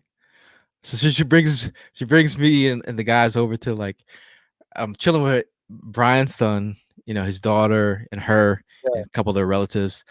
She's like, she goes to her daughter, baby, bring this to your father and get this signed. Brings it to her dad. I wanted like I didn't get to meet him at that moment, but I got to get it Yeah. signed. Bro, it was amazing. They're a great That's family. great. That's Dawkins family, cool. A very legends. cool story. Sounds like they're very, very hospitable people. I'm sure they would Oh, his if you're right there at his house, they would son, welcome you in their home. his son is mad cool, dude. Also, Kayvon Wallace's teammate, by the way. Okay, Roommate, teammate, and roommate. Super close with the Wallace family. cool. That's really cool. Jock Talk said he's talking about Rocky Villain's Thunderlips. Thunderlips is here. Oh yeah, Thunder. Uh, That was Hulk Hogan. yeah, good old Hulk Hogan. Yes, sir. Yep. Remember Zeus back in the day? Yes. Oh yeah. Did you ever watch the movie with him and Hulk Hogan?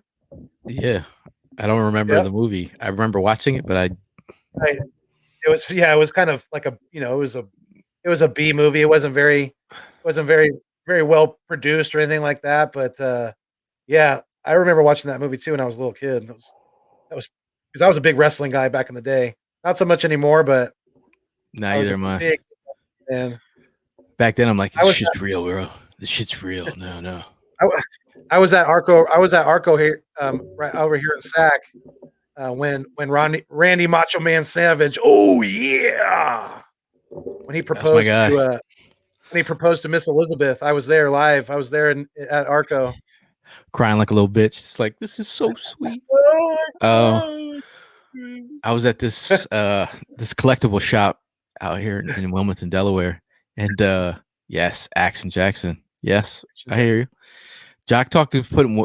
I'm picking up what you're putting down, and they had the whole uh wrestling figurines. Roddy Piper, Big John Jake the Snake. Studd, Yep. Junkyard Dog. I had the ring. I had the whole nine. I had the British Bulldogs. I had it all, bro. Like it Yep. was like Ultimate British. Warrior. Mr. Beefcake, Bruce the Barber Beefcake. Yes. Yep. You Yeah. know, Bam Bam you know. Bigelow. That's what that dude Mercules Uh, reminds me of with the shoes on his head. Is Bam Bam Bigelow. He's like the Bam Bam Bigelow of Canadian rappers. yeah, Bam Bam. I think he's from Jersey, actually. I was actually Yeah, they just dropped pretty some sure you're right about that. Iverson shoes recently, and they had flames on it, and I was all over the time like, I was like, what are these, the Bam Bam Bigelow ones? They looked awful. I'm like, the Iverson would never wear flame Hot Wheels shoes. I'm like, Bam Bam Right. Bigelow would. Yes. Or some of his fans would. Yes. But not AI. I don't know. Wrestling is I don't know what happened. Like it's funny. In college, I played against John Cena. Did you he really? he was he was an offensive lineman, dude, at Springfield College, but he Really? was Cool. they, they were saying like he was my teammates like that dude's a fucking psycho, but he wasn't huge like he is Yeah. now. He was nowhere. Yeah, Springfield University. I almost went there. Yeah. So he didn't have his signature, like you can't he didn't do No, that to somebody like when he pancake blocked him or nothing? nah. And then when he came out on the field, they didn't play. Do, do, do, do, do, do, do. Yeah, but he's made a great career for himself. No Holds Bar, He's that's doing. what it was called. Shout out to Jock Talk. Yeah. That's what it was called. Old Holds Bar. Yo, Yep. With him and yo, Zeus. Jock Talk is he's a wealth of information of '90s pop culture. Yeah. He's Okay. That's good to know. and Eagles talk. Beautiful. What are you sipping on there, Gail? pineapple seltzer, Okay. bro.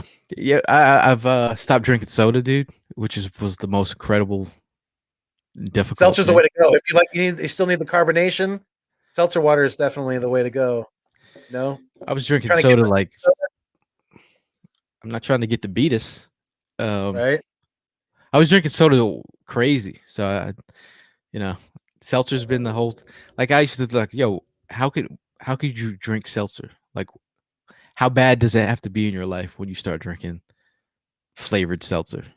It's definitely an acquired taste. That's for sure. You're right about that. But hey, Especially when you're man, used I'm a to grown up. I'm grown now. I'm grown. I'm thinking about my health. you're a grown ass man. I'm a grown ass man doing grown ass things. I mean, how you been during the pandemic? Has this been like a an eye opening thing? Like when when I talk to new people, I'm always like, what is the pandemic did for your life? Have you are you looking at things through a different lens? Uh, to a degree, yes. Um, just definitely try to be try to be um try to be more aware of other people and how other people, were affected by this thing as well. Just try to adapt and try to. Well, for me, it really brought me it brought me home and able to do this Eagles YouTube thing more. So I mean, that was a blessing in disguise, really, with the whole pandemic for me. I had started doing my YouTube um, right before number two for the Colts got knocked out by Clowney and the Seahawks. So I was still working at that time, but then after the pandemic hit, I eventually ended up losing my job. But yeah, I mean, it just gave me more time to do this and to kind of just really put more energy and more time into my craft on here. And to me, like I said, it's been a blessing and just been lucky to been able, just to get to know the community on here and grow the family. You know what I mean? Yeah, I mean, it's like there's like no playbook on how you're supposed to like people act like you are supposed to have the answers to the test on this, and I think it was a bro. This is something that you're gonna like look back on from years now and be like, I lived through this, or like your kids will be like, oh well, what was it like when back in you were fighting grown ass men for toilet paper? Like, what was that like? Or like it's funny because like I was quarantined for like 90 days by myself, dude. Because that Really? was when I thought I had come down with COVID, and pretty sure it was I had everything you could, and I was like I couldn't be around family members, so I had this 90 days where I was by myself. I had never been by myself for 90 days straight, so just the fact of like trying to get through the day and like think of things, whether it be creative. I started painting shoes and just doing it, whatever it took, whatever. And the Eagles held me down, dude. Oh yeah. It's been not like it doesn't hold me down every day, but it's one of those things where you're like, all right, well, I know I love the Eagles. I could talk about the Eagles all day. I could talk about people's about the Eagles all day. So in a way, Eagles were a distraction. It kept me grounded. Got opportunity now to just take care of my dad. Yeah, our relationship. Hey man, we're talking about practice, man. Talking about practice. Practice? In Iverson. So I mean, just I would have never had these moments if it was. I know the pandemic was shitty for a lot of people, but just having this time with my Right. family after coming out of the quarantine area, like a new lease on life and kind of like just staying present every day, and that's what it is, man. Appreciating these Super Bowl wins, win daily. Right. So what made you do 90 days? Was that just kind of, we just made you just kind of self ordered, or like, I mean, what made you like pick that number? I called some my friends that were doctors, like, hey man, if you have it and you're at home and you can breathe and like don't come to the hospital, like it's even worse here because out in New Right. York City, and Jersey was really bad out there. Like it was crazy. So and I really didn't trust what was going on. I didn't want to like get anyone else sick or anything like that. So I stayed by myself, dude. It was definitely it was one of those things you look back at and you're just like, bro, 2020 was crazy. I mean, did you learn? What did you do? What did you do? Did you watch TV? What did you do in all that time by yourself? Did you learn a new language? I mean, did I was on IG. you learn I was on IG. Chinese or what? I was on IG like cooking. People, Okay. coming up with a recipe every day, and I was like, dude, I knew you were a chef. I'm like, bro, I am not a chef, but I'm trying to keep myself, just painting shoes. Yeah. Here's a Eagle custom I'm working on. A little, Okay. So I just Nice. coming up with designs and Yeah. yeah, I couldn't even work out. I couldn't even walk. Like I'd walk 3 blocks and I'd be winded, dude. It was like it's fucking worst. But I So played a you're a lot of big shoe video guy. games. How many pair of shoes do you Uh, have? like 300 plus. Oh, wow. Dang, that's crazy. This is just a Yeah. quarter of my Yeah. collection that's just Just a little at my sliver. dad's. And then another 200 pairs are at my girl's mom's house. Because we took everything that we moved. We took everything. It's weird because I've working in New York City. I worked in Times Square, so I've been Yeah. working in New York City for the last 20 years. And the fact that not being in New York City, dude, it's like it's such an That eye was probably, opener. Like I was like, I bet. New Yorkers are crazy, dude. I come out here and like this is how civilized people actually live. You're not running Right? around. Yeah. Jock Tuck said Rock's my dad. favorite tag back in the day. I was a kid was the Rock's dad, Rocky Johnson, and Pat Patterson. That's a throwback Strong. right there. That's before my time right there. He's bringing it back. I Yeah. remember Rock's dad. Yeah. You remember Tony Atlas? If you remember Tony Atlas, then Vaguely. I think vaguely. Mr. Universe. I'm not even 40 yet, so I just turned 39 All last right, month. Yeah. you're close. I'm there. What But about yeah, like my what earliest about ones that I remember, like Coco Beware, Junkyard Dog, like guys yeah? like that. Yeah, Did you yeah. see Rock has the new TV show? Jimmy's Superfly Snooker. Oh yeah, Yeah, yeah. The one on NBC when he's the kid. Yeah, yeah. I broke 2 couches as a Jimmy Superfly Snicker, jumping off the top rope, which was the Yeah. top of the couch. Broke multiple bed frames. Yeah, yeah. Doing the double leg kick off the hot top rope. Because you're a real one. Oh yeah, It's funny how much I thought wrestling was real. right. It's funny how much of it is, how it is, scripted. Definitely, they do the whole. You follow Blue They Meanie? do the whole wrestling match. What's that? You follow Blue Meanie? Blue Meanie? No, He's was a wrestler in the 90s and 2000. He's a big Eagle fan. Blue Check him Meanie. out. Yeah. Okay. Google it. Google it and give him a follow. He's a big Eagle fan. Is it? How does it spelled?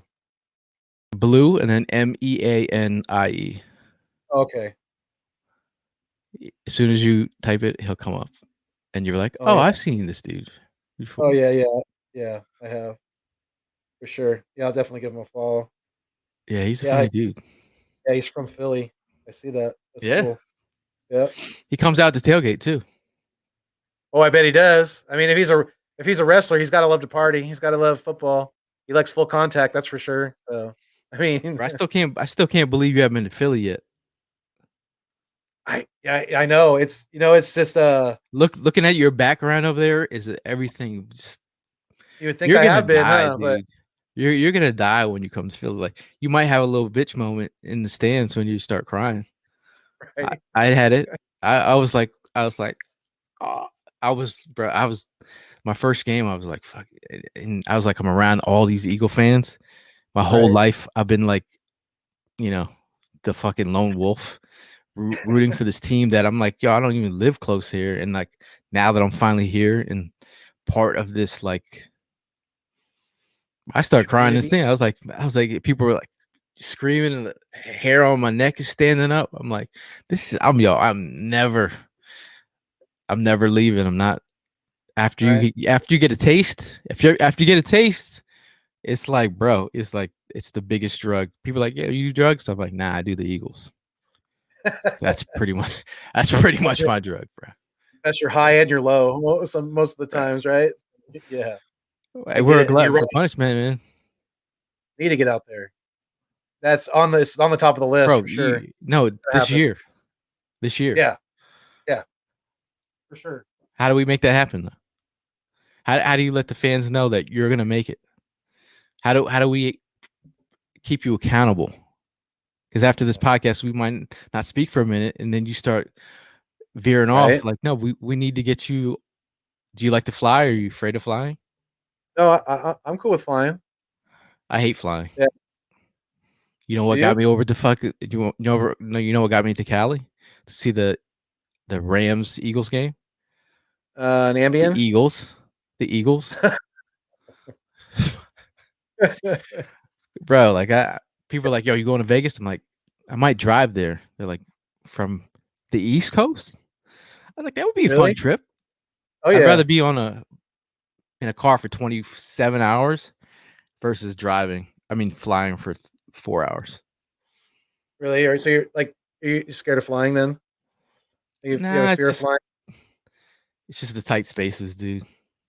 Yeah, I get I it. don't want to be cocked up in some. Well, it's more claustrophobic ish than fear of flying. It's like It's a small. BA Baracus, like, you Yeah. know, drug me out. Hey man, if you got the right Yeah. drugs to take before I get on a plane, I'll do it. Whatever, if that's what I got to take to chill the fuck out. But Right.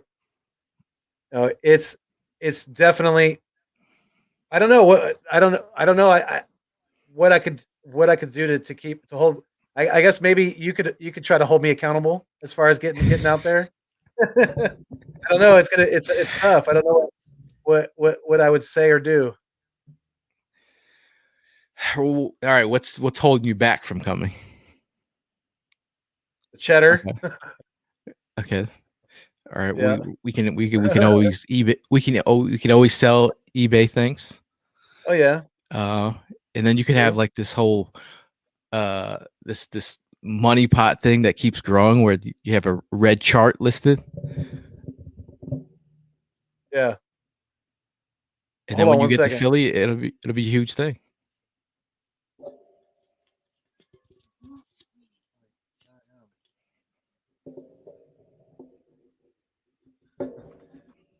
Sorry about that. What were you saying? I'm sorry. No, I said, and then you get the chart of as you get the donations or whatever it takes to get over here. Then when you finally arrive, it's a big deal. That's a good idea. That's a good idea. And I'll definitely I'm gonna start something like that and see see what what kind of response I get. See what we could do. I like that idea though. My thing was I was telling my girl about it, and then I was like, yeah, I want to go out to the West Coast, and she ended up buying the ticket for me because I wasn't gonna do it. So she Yeah, bought the ticket for me and made it happen. So she got me out of my comfort zone. So, that's or cool. you could talk to the missus and be like, hey, so I had this idea of surprising me with some kind of. Why not, dude? And we When's your birthday? it just passed in April, Ah, see, we could have said, hey, what? You know what? Donate to my Philly fund. right? No, but yeah, I'm definitely gonna to work on something like that. Um is something that needs to happen. So I gotta make it happen for sure. And it's not gonna happen by itself. Mm. So got to be the one to do it. And life is short. Come on, man. It is. It is. Life is too short. But one thing that hasn't been too short is this live stream because we're going on 2.5 hours now. So I think I'm going to get going. But I appreciate Mr. Gayle Saunders for coming on the Nest Out West with me today and, being a part of the live stream. I very much appreciate it. And yeah, come check me out. I think I'm pretty sure I'm going to be on Philly Notions channel tomorrow. I think it's at I want to say 7 p.m. Eastern Standard Time. So come check me out. But yeah, Gayle, thank you so much for coming on with me today. I really, really appreciate it. Yeah, man, appreciate you having me. Once again, man, keep doing your thing out here, man. Keep talking these birds and keep living that Philly dream. We're gonna get you over the East Coast, man. We're all gonna kick it one day. Absolutely. Yeah, I look forward to it. And when I first meet you, I'll have the You're Coming to America song, the I Live in America. I'll have that rocking on my speaker. So don't let me down, bro, because I'll be pissed off. I definitely won't. But yeah, you guys go if you guys haven't already, go sub up my man, Fourth and John. Gayle Saunders they're doing their thing. Always talking birds, they put out really good content. So yeah, go sub them up and let's get them to 1,000 this summer. Definitely. Yeah, man. Appreciate you guys, man. Yeah, we love and appreciate each and every one of you.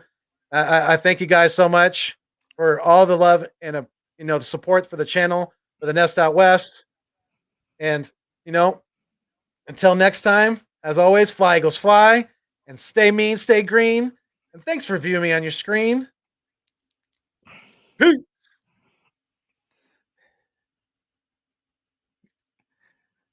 Harry Mack over here. What's the dude's name? Henry Mack?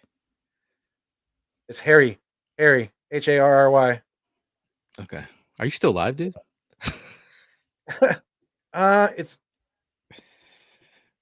It's giving me the circle. I don't know what's going on